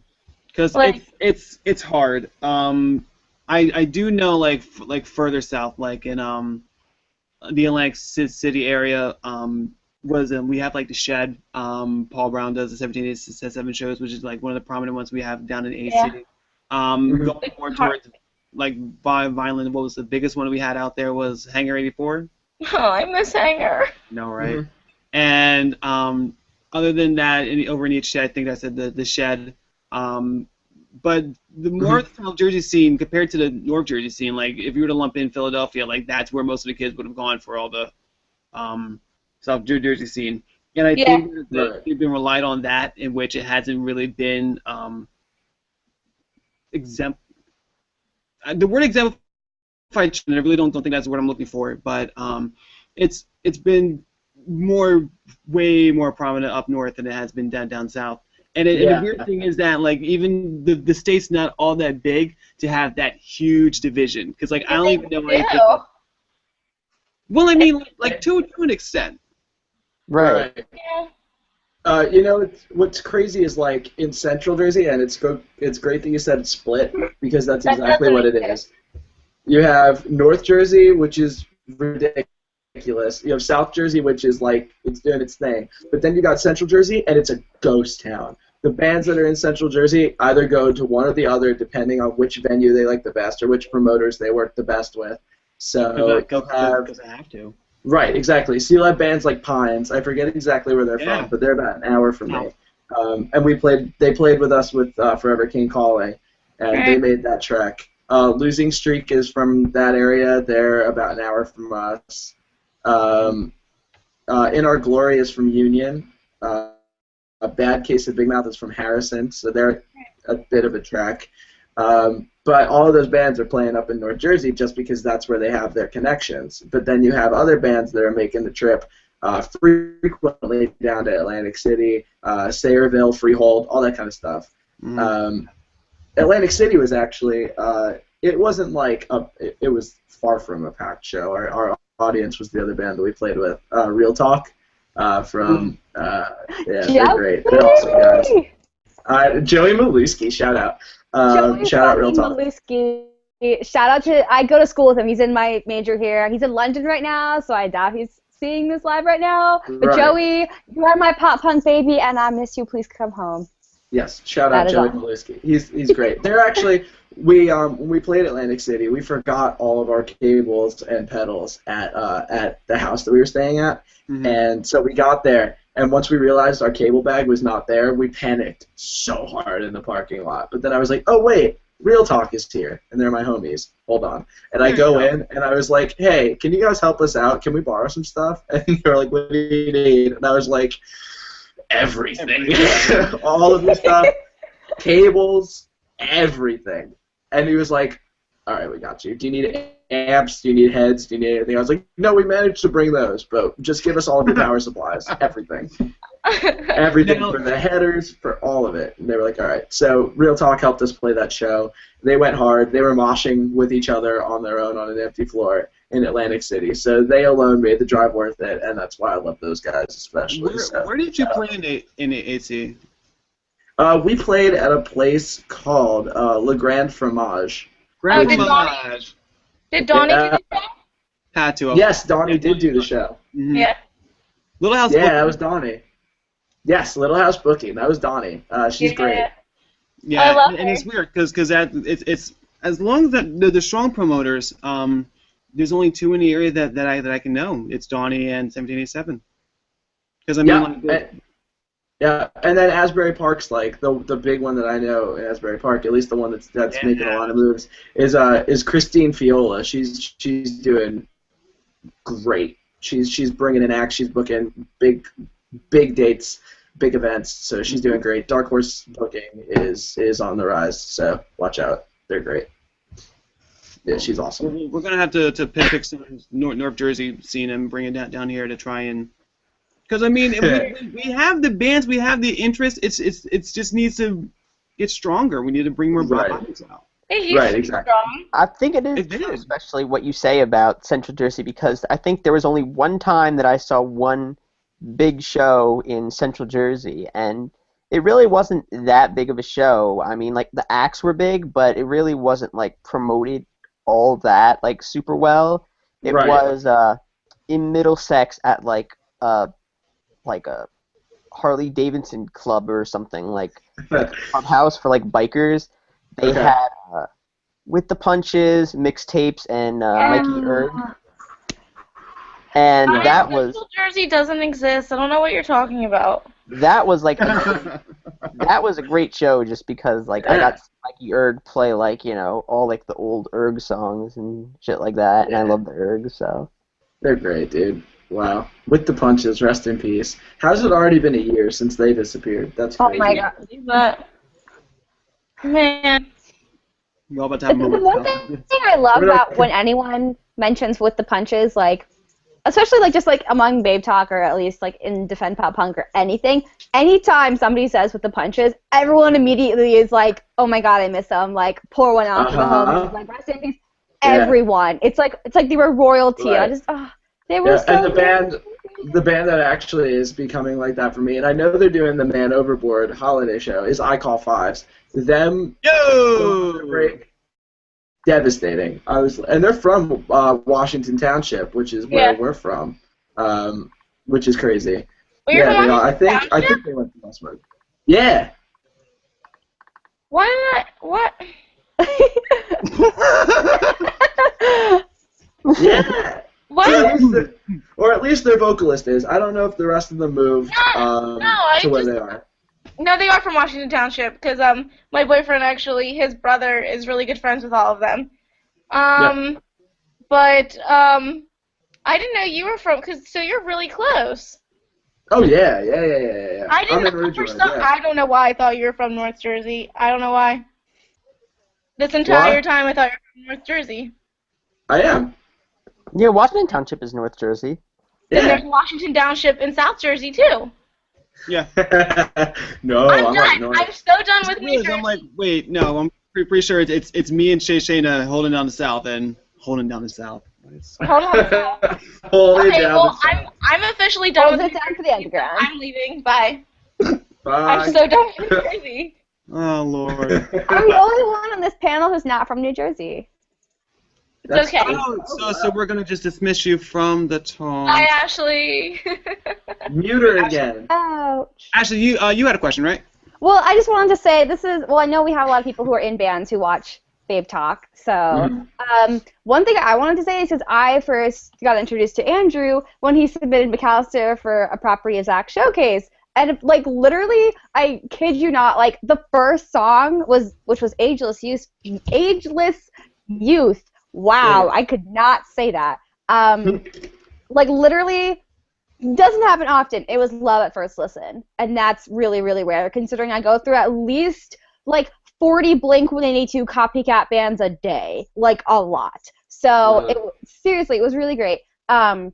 And they answered the showcase questions really well. They replied back like with all the stuff within a Microsoft Word document, which you'd be surprised. I put that instruction in bold, like please reply with your questions within the Word document that I send to you. And so many people just copy and paste it into the email directly, and I'm like, you had one fucking job. Like, what are you doing? And everything went really well. The showcase did really well, like in terms of notes. Like you guys obviously hit it off with the readership. But the one thing that I want to stress is really important is that Andrew, on behalf of McCalister, fucking followed up with me and said, thank you. Like, I'll reply back to a band once their post goes live. And I'll say, here, the feature's live. Is there anything you need to change? Can you blast on your socials? Like, my Facebook and Twitter are in my email signature. So I'm always like, my socials are here. Just keep in touch. You know, it's always just like a courteous thing to say. Right. And so many bands, you'd be surprised, don't reply at all, which makes me think that, I fucked up the feature, like compared them to a band they didn't want to be compared to, or they just hated what I said about them, or for whatever reason. Cover band. Or that they just haven't seen the email, which is like dumb because I very clearly tell everyone, I'm like, if I don't give them an approximate range, like your feature's going to go up in mid-October, I say like it's for a weekend of October, 4th and 5th or whatever. And but they just sometimes don't reply. Andrew replied. He hit me up on Facebook and he was like, this is so cool, thank you so much, and like talk to me. And I think that's so important. It's all about, this business is all about who you know. You know, it's all about fostering relationships and, networking yourself among anyone, because everyone has something to offer. You don't think they do, but everyone has something, or has something that you want to be a part of, or knows someone else that you want to know. There's always some benefit to knowing somebody. So many bands just disregard that. Like when I was reaching out to bands for my compilation, I would go back through the showcase and I'm like, oh, this band did pretty well. Go back through the email and realize they never replied to my, hey, here's your feature, it's live on POZ post, which is kind of annoying because I don't know, I think it's kind of rude personally. And it's a courteous thing, yeah. Yeah, so I just think that's so important to do, and I've obviously asked McCalister back for like 2 or 3 other things now because you did the showcase playlist, and you're on the comp.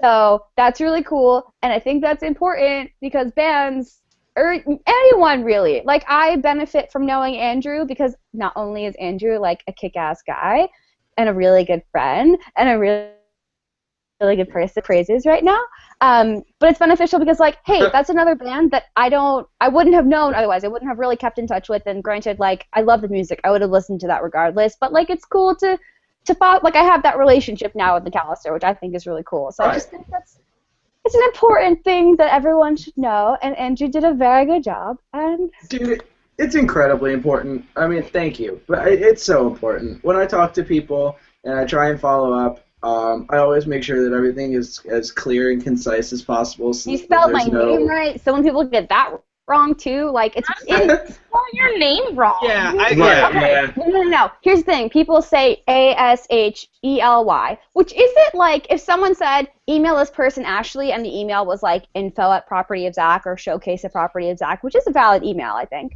But if they spelled it wrong, knowing that my name was Ashley but spelled it wrong, that's one thing. My email is ashleynicole@propertyofzach.com. So many people say ASHELY, and they say, we want to be on Property of Zach, ZACH showcase. Okay.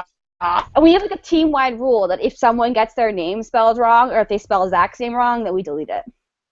Yeah, because I mean, then you're not taking, because then you're not even putting forth the effort to check. Yep. It's fucking annoying. Like it really irritates me, and it's just like one of those like devil in the details type things. But it's just not just spell check. I don't know. Yeah. Well, I mean, the thing is, like, I mean, I'm one of the things that I'm working on right now is I'm trying to put together a holiday show at a venue that is just getting really started up. It's actually right around the corner from my house, and we've talked about this, yeah. Yeah, we did. It's going to be a benefit for my aunt who has uterine cancer, and so we're trying to throw that together. But some of the people that I've talked to are Nick from Cautioners. I love Harry Nick Harrison. Yeah, he's great. He's awesome. He's so nice. Harry from Bellwether and No Good News, who's an incredibly nice person. Every time I have a question, he's able to answer it, and he answers very quickly. So shout out Harry Corrigan, because he's a fantastic person. And then Grayscale, of course, are my main homies. I love them to death. They're great people. But the way that you're going to be able to get where you want to be in this industry, especially, and the way that it's developing, because everything is so fast paced, and the market is completely flooded with so many bands that are trying to emulate the sound that's big now. The only way that you're going to stand out is if you're able to make a connection and forge a relationship with people.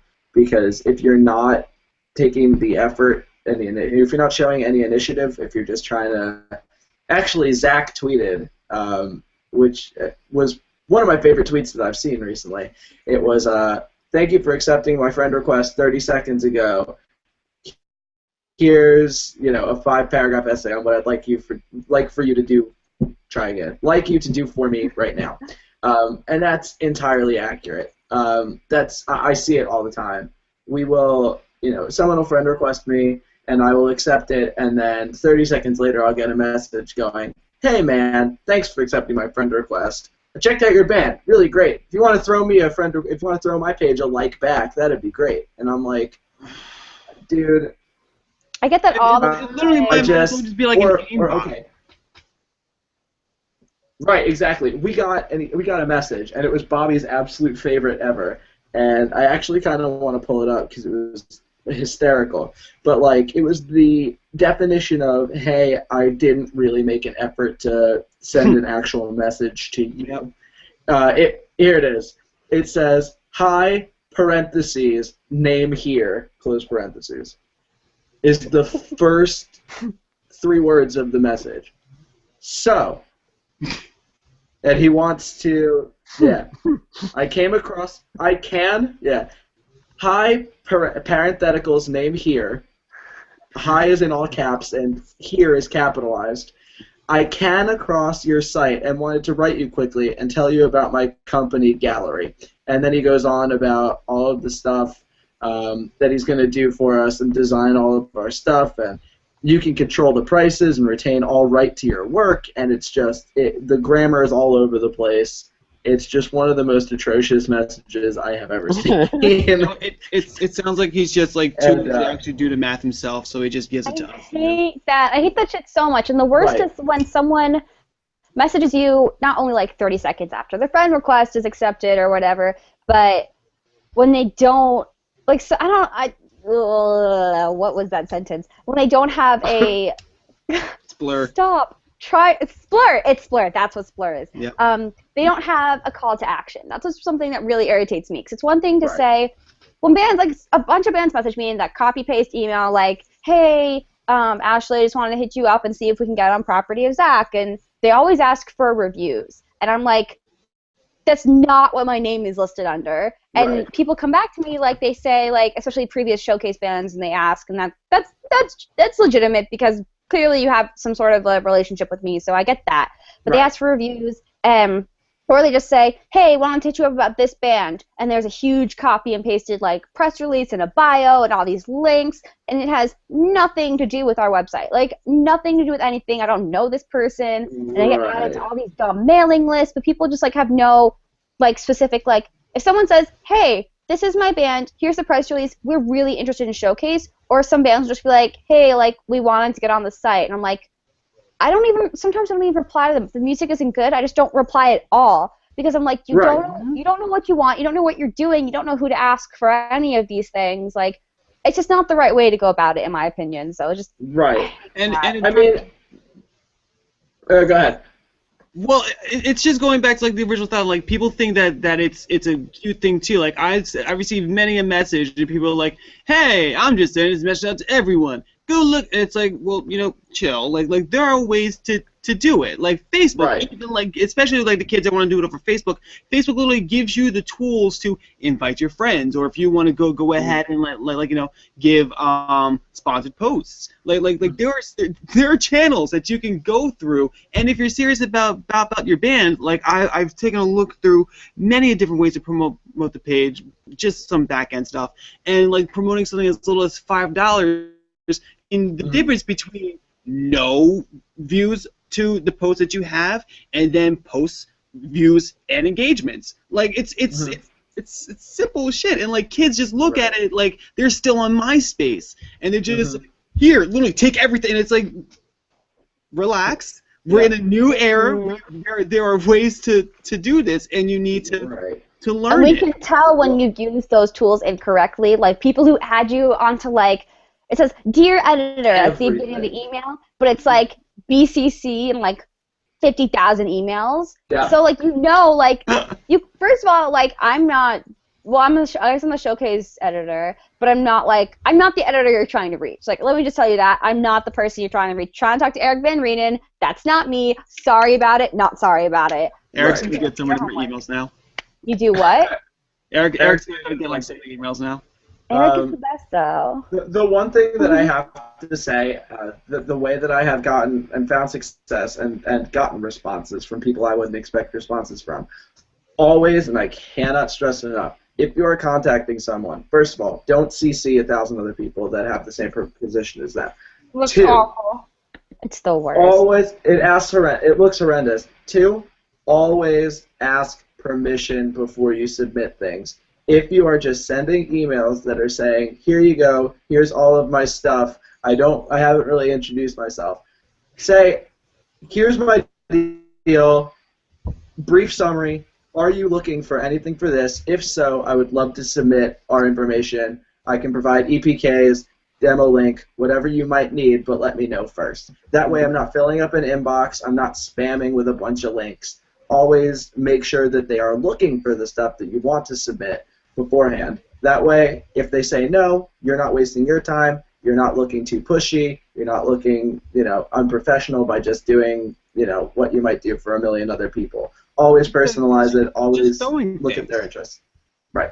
Like no one wants to just like automatically inherit like this information. Like think of it like a person. Right. Someone where it just like a publishing company has all these manuscripts that's sitting on their desk and it's just like creating like a bulk of shit. And they're like, well, I have to go through all this. And now you're just adding yourself onto there. But if you'd be like, hey, yo, am I barking up the right tree? And then people will be like, yeah, or be like, no, this is who you want to go through. Instead of looking, I'd be like, oh, I gotta fucking do, I gotta. Right. No, but like that's so accurate. Like I had someone like when I first got the position at POC, like friend of a friend like posted a status being like, oh my god, my friend Ashley took over for this like feature on this music website, and I'm so proud of her. Like someone like being congratulatory, which was like really sweet. Like that meant a lot to me. And someone who was, first of all, I got the friend request and the message 30 seconds after, which was super fun. It was like someone who was mutual friends with the person who posted the status, who like I didn't know this person requesting me, but I was like, okay, what is this? And he messaged me and was like, hey, like I really want to get on this website, like here's some of my stuff. And of course, like I listened to it because I didn't know what I was about to get myself into. It was like a rap metal, like crunkcore type band, but like horrible. Of course it was. Of course it was. Like not even like crunkcore. Like I don't know what I'm trying to think. Like slam sort of. He's wearing like sweatpants and like a football jersey and like a side hat. And I'm like, first of all, not only did you sound like you recorded this in your bedroom, you look like you haven't left your bedroom. Third of all, like. His name was like, that is so advanced, like that like, genre. And then he had like a MySpace name. Like he had like a MySpace name. I don't remember what it was, but it was not his real name. I can tell you that. It was like some weird MySpace name, all spelled all funky. And then also he was like 34. Ew. And I'm like, Bro. look at your life with your choices. Mm-hmm. In general, I also hate that. Like, I hate people message me on Facebook. I'm like, I have an email. Like, you can email me if it has something to do with business. Like, do not Facebook message me. I Facebook message with friends. Right. The only reason I will ever send a business-related message on Facebook is if I do not have your immediate contact information, because And I will it's not ask you provided for it. Absolutely. Yeah, no. It's for like between email, I guess, between email and cell phone, like texting a cell phone, I think that's where Facebook lies, because someone's feature went up, and I think it went up like a day before it was supposed to, or like the stream was wrong, something was like urgently wrong, and like they had emailed me, but I like hadn't seen. Oh, hi cat. Hi, kitty. But I like hadn't seen it, so he like Facebook messaged me, and like that's okay. But other than that, it's just like people trying to be like, hey, like just thought you might into our new demo, our new EP. Like, oh, I see you're POZ. We'd love to do this. I'm like, can you? It's like no. Stop. No. Right. Just can you fully not? stop. Yeah. Oh my earbuds. Because people forget that like a Facebook is still personal. That would be walking up to someone as they're getting coffee and be like, oh shit, well look at this. I have my entire press release right here. And right. I'm relaxed. What do you know? A lot of journalists and photographers do that too. Well, they'll ask the band, and I'm just like, they have a PR person. Email their PR person. Yeah. Like that is why they're paying the PR person. And like if PR things. Do the PR. And even if it's a smaller band, they usually have a Gmail, or even if it's or a personal email. Contacting them, exactly. Right.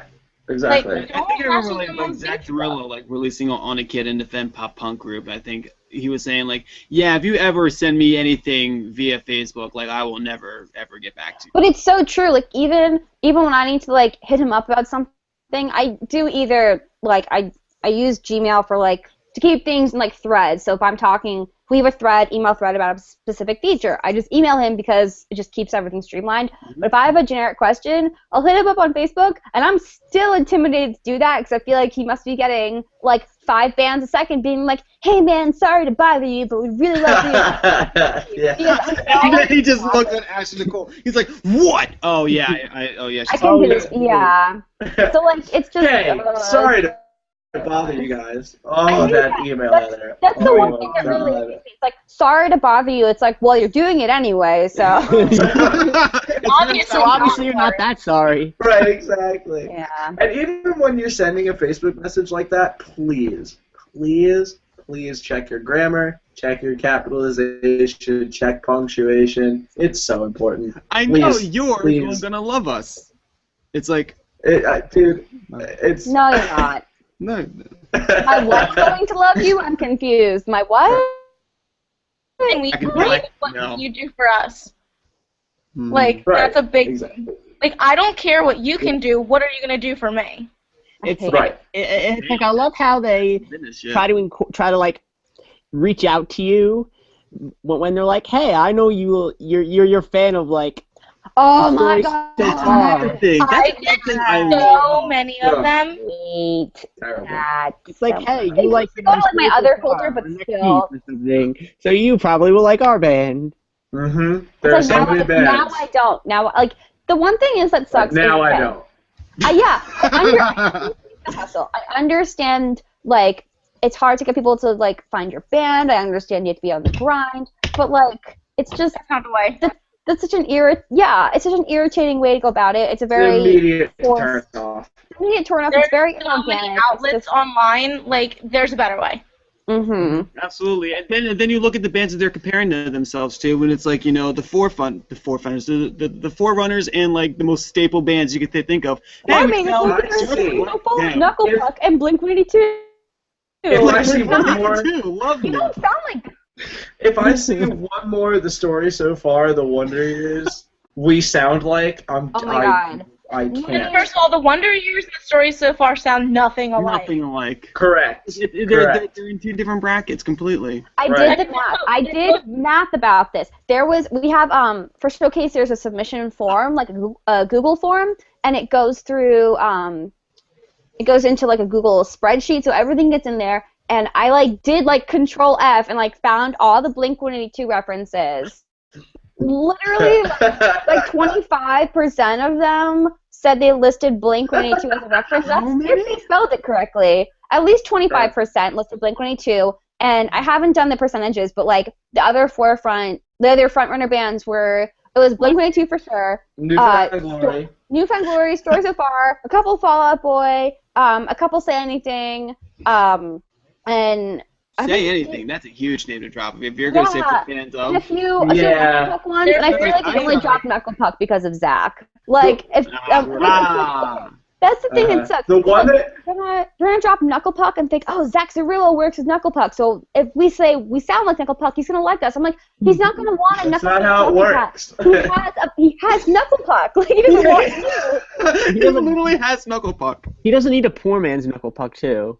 Yeah. Right, exactly. He doesn't need like the single digit like ping pong ball. Like, stop. Right. Like, stop. Look, I've softened up on Neck Deep because they actually found their own sound, but their earlier shit was such a story so far bite. It was painful. Oh, Still can't absolutely. get into them. But Neck Deep is still.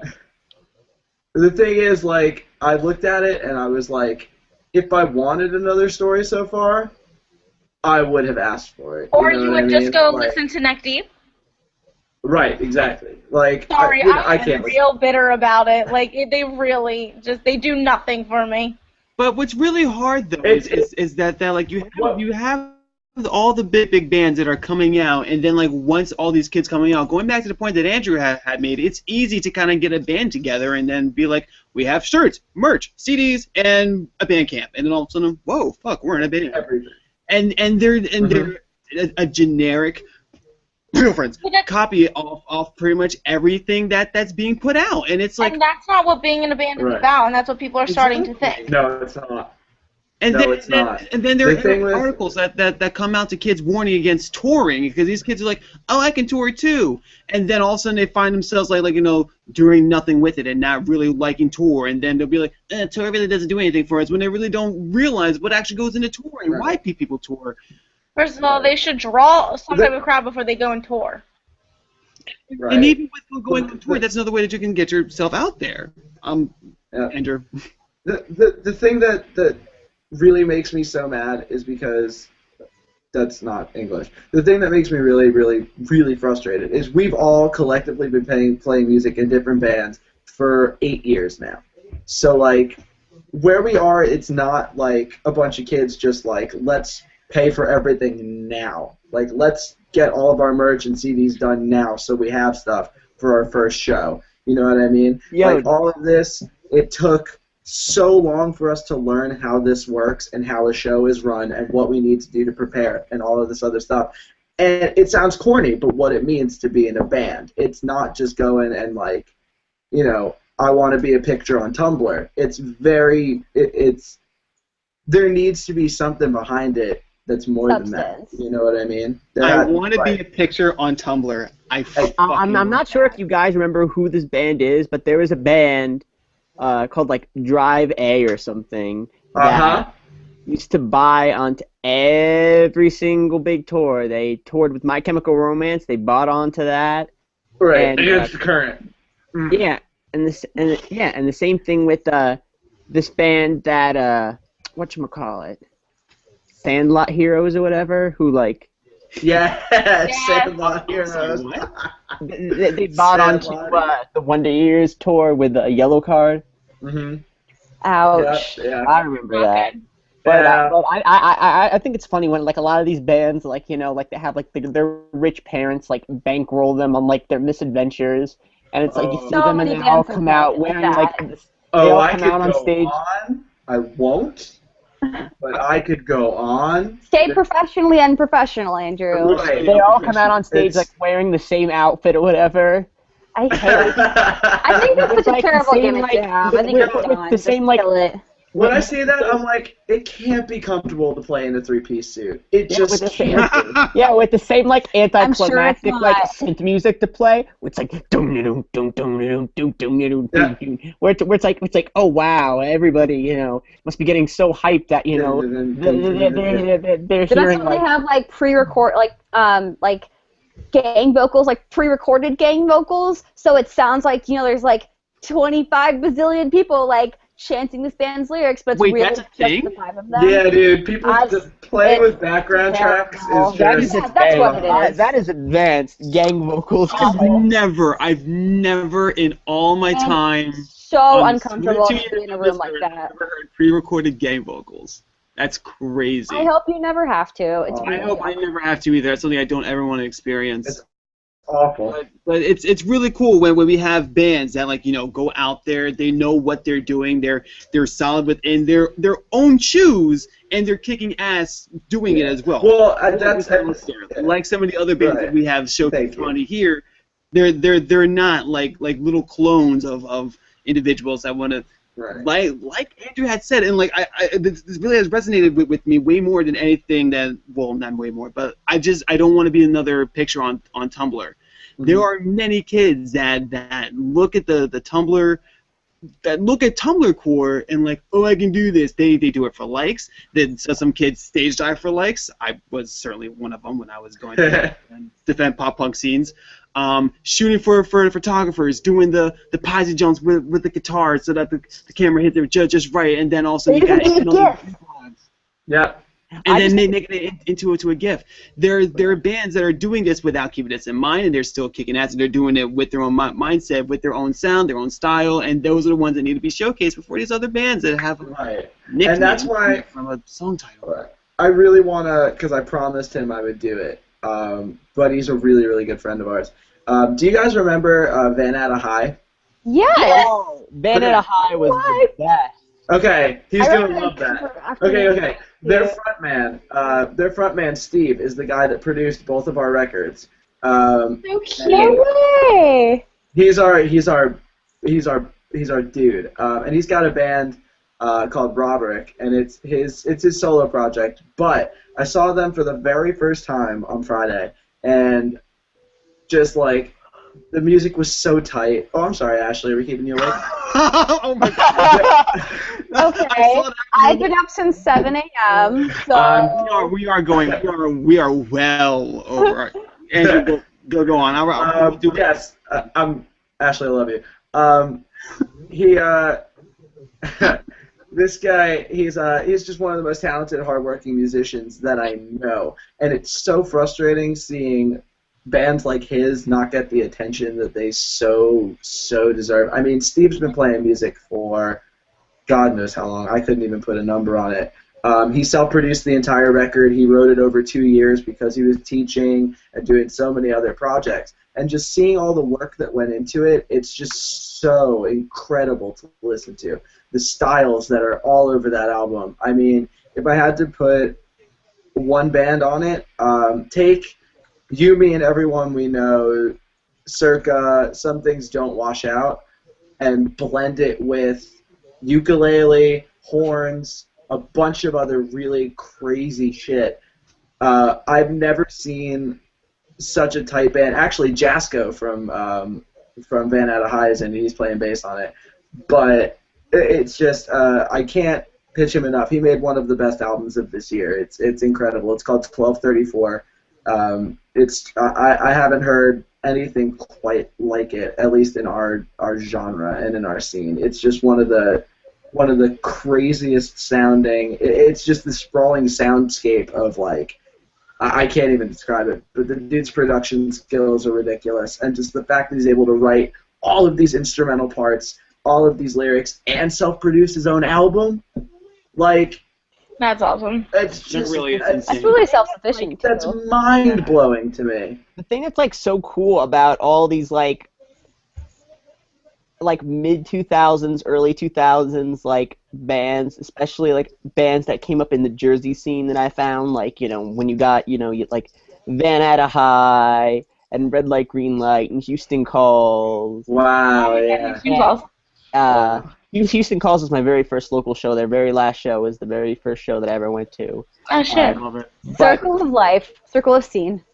But I think it's really cool because it feels like a lot of these older bands or whatever went on to like teach a lot of these younger bands, like actually teach them different aspects. Like, you know, you have Rob Freeman from Hidden in Plain View, who I know Hidden in Plain View is now playing some shows now, but you know they go and he has like, you know, his production studio and stuff like that, and he's you know.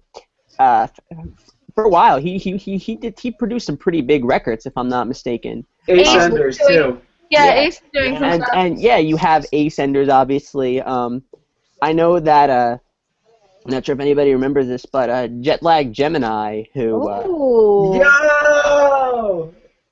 yeah, dude, who Mark Hoppus was supposed to produce their sophomore album that never came out, but the guitarist for Jetlag Gemini taught two of my friends how to play the guitar, and I just think that's like so cool because eventually they went on to start bands and shit like that. I love that. I think it's amazing. And it's so important. Yeah, because now you have like important. who are like, you know, like 30 years old, and even my my high school music teacher was the guitarist for the number 12 Looks Like You, and the dude was insane talented. He is like he has a project Voyeur's Kaleidoscope that is absolutely like insane. Voyeur's Kaleidoscope? Voyeur's Kaleidoscope. Alright, I'm gonna write that shit down actually. He is like the most talented musician that I've ever met in my entire life, and it's just like these like Jersey guys or whatever, you know, just like they grew up and they learned how to, you know, master their art, and maybe, you know, they weren't the biggest band to, you know, start out with, but now, you know, now they're older. They're important to their own scene, and they take that and they pass it right on down to the kids that they believe will be able to carry on the torch, and that's a beautiful thing. That literally is right, and it's like, you know, and it's like the bands that like I think another band that's like Veara High that's not really for the Jersey scene, but I know that a lot of people from Babetalk, like I know Eric is good friends with them. Dropout Year. Yes, Dropout Year. Wow. Dropout Year is like one of those bands where I feel like, you know, like people will go back and they're like, yo, remember like Dropout Year? Remember Mile Marker? Remember This Notebook? Oh. Yeah, like they're just like they're bands like that just like that never got the credit they deserve. You know, you got your Veara Highs and that, you know, that maybe they played on like a side stage for Warped Tour for like, you know, like East Coast dates, and maybe that's as big as they got. But they have such a far-reaching, you know, like thing, because maybe they went on to be music teachers, or maybe they went on to, you know, play in other bands or producing or stuff like that. You know, I just think that is very near my heart and very important. The one thing that's so crazy about New Jersey music, too, is no matter how old or how big the band is, every single time I've ever talked to a New Jersey band, they have always been so supportive and so incredible. I had a full Twitter conversation with Saves the Day one time. A full exchange, like back and forth, you guys are incredible. No, you're incredible. Just going back and forth, like, thank you so much. Glad you guys are keeping New Jersey alive. Like, a full-on discussion on Twitter. And that's happened several times. And every single time I'll talk to a band from New Jersey, they are always like, I got to talk to the Early November once, and they were just like, we miss New Jersey so much. We're so happy to see it still going. And everybody's just, no matter how big they got, people from New Jersey are always ready to come back. And it's so indicative of like how, close-knit our community is here, And that's why our scene is probably the best scene around. Fuck all the rest. Yeah. Can I get an amen? Amen. Amen. There we go. Amen. That'll be a favorite for everyone. All right, Andrew. Fuck everyone. I just realized I alienated like everyone else. Literally I don't everyone but care. New Jersey and Caitlin and Eric are gonna beat you up because Oh, hi, Ashley. Oh yeah. Whatever. all the other scenes, but I love the Jersey scene. sorry everyone else in the country and the world, but Sorry, guys. You know what? I'm sorry. I'm not gonna say sorry. I take pride in my scene. You Hey. guys Absolutely. but yo, New Jersey, we hold it down well. We love each other. New Jersey, Philadelphia, and Los Angeles underground hardcore are the three biggest scenes that are happening right now. That's accurate. Absolutely. Yeah. Especially for like pop punk. Like if you wanted to like what was it? I'm trying to compare it to something and I had it on my mind. But like kids would move over to Philly to start a pop punk band and all of a sudden bloop.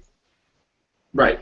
Because that basement scene is so crazy. I mean, I love the basement. house to house to house, yeah. It's Like- so great. Would Like, you I say remember you she said came that you out were- swinging from a South Philly basement? Yeah. Baked in stale beer and sweat under half lip fluorescence.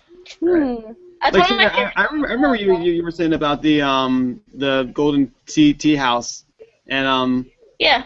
like they have that. They got the modern baseball's basement that they used to play over at. They had the fire. No, the Flux that I saw. That's Drexel. By Drexel. Yeah. That's like Drexel's thing. Mhm. And don't they have a hand in Michael Jordan House as well? Oh yeah, absolutely. we're Yeah, Allie. that's Allie And Newbold. then Marietta, too. Yep. Oh yeah. Mhm. Philly, gotta love Philly. But I think we're gonna start to wrap up things here. We're running over a lot. But we had fucking beautiful discussions, and it's because we had one of the coolest guests that we could have on the show. Come on, Andrew from McCalister. Thank you. We're gonna showcase a song. Yeah. We all did You the sort said of that like you will- same clap, like we all did like the little like. we did because like it was a legit you great clap show. really hard. It's just gonna be too Big much. off. Yes. You have to do the right amount of clap. It's over around 11 o'clock in my house. Gonna wake people up. Yeah, what? Yeah. But Andrew, we're gonna showcase one of your songs, and you said you're gonna pick it on the fly. Yes. Did we come up with the song, sir? Ageless Youth. Yes. Yes! Oh, yes! Damn. All right. I'm sorry. It's just like I was listening to it again, and the sub hit in the breakdown. And I remember when we recorded that song, and we hit the breakdown, and Steve, I'll never forget. He just goes, he stops it, and he sits there like this, and he goes, "Hang on." He doesn't even look at us. He goes in. 5 minutes later, he goes, "Okay," presses play, and then we just hear boom as soon as the breakdown started. And he just looked at us like. And we were like, well, yeah. He was like, "I know." Like, he was like, "I got it." Like, so as soon as I heard that, I was like, "All right, yeah, that's the one to play." Yeah, gets me so hyped. And if that is not an introduction to a song, I honestly don't know what would ever constitute as as a. That's It's an it. The intro to best a song. intro you'll ever hear for a song ever. Absolutely, yes.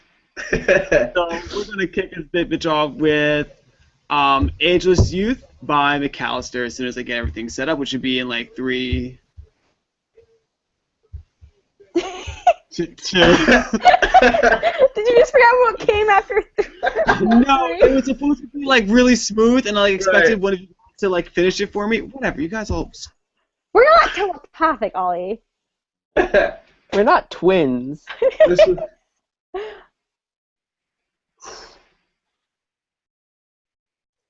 Oh, the Royals won. I'm very happy. Wow. Hooray! Sports They're up. stuff. They're probably gonna sweep. But yes. 3. We're underdogs. Oh wait, Dude. no. I love the 3.5. Royals, man. 3.5. We're going up. It's getting higher and higher. 3 3/4. Shane is ready. 5 4.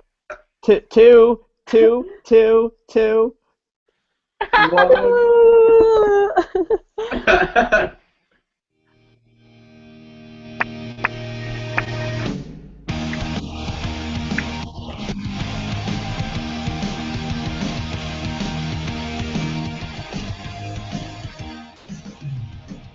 I'm slowly crossing through the disposal of emotion. I'm washing away the remnants of my hopeless devotion. I know that look in your eyes. There's something hidden beneath all your lies. On the surface, everything seems fine, but we all know there's something on the inside. You'll cut your hair and change your name, but every part of you's the same. There's not a single soul to blame. I'm through with all your games. But all in all, it's I'm doing just fine. There's just no sense in wasting all this time. I'm still so young and so far to go, so before I leave, I thought you should know that I'll be okay. This didn't matter that much anyway.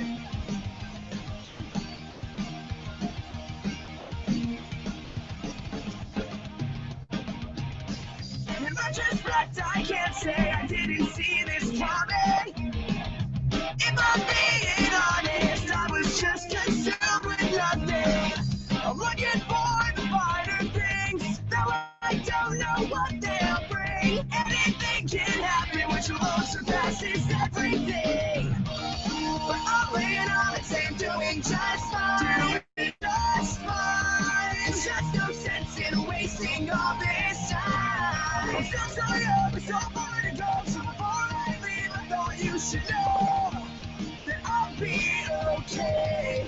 This didn't matter that much anyway. I'm done reflecting on the past. This was something that I knew just couldn't last. As I sit with this notebook and this pen, I know that everything will work out in the end.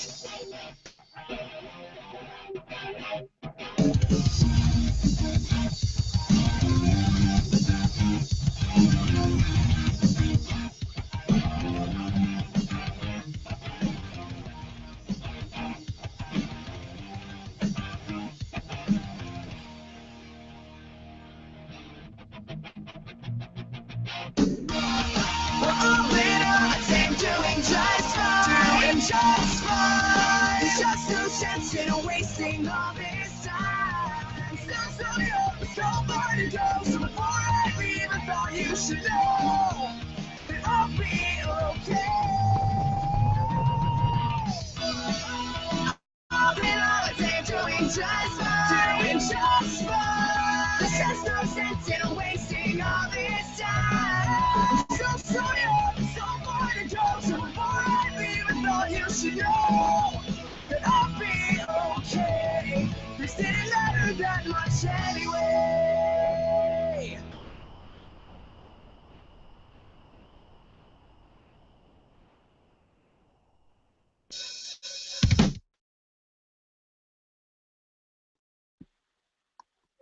That was awesome. It was.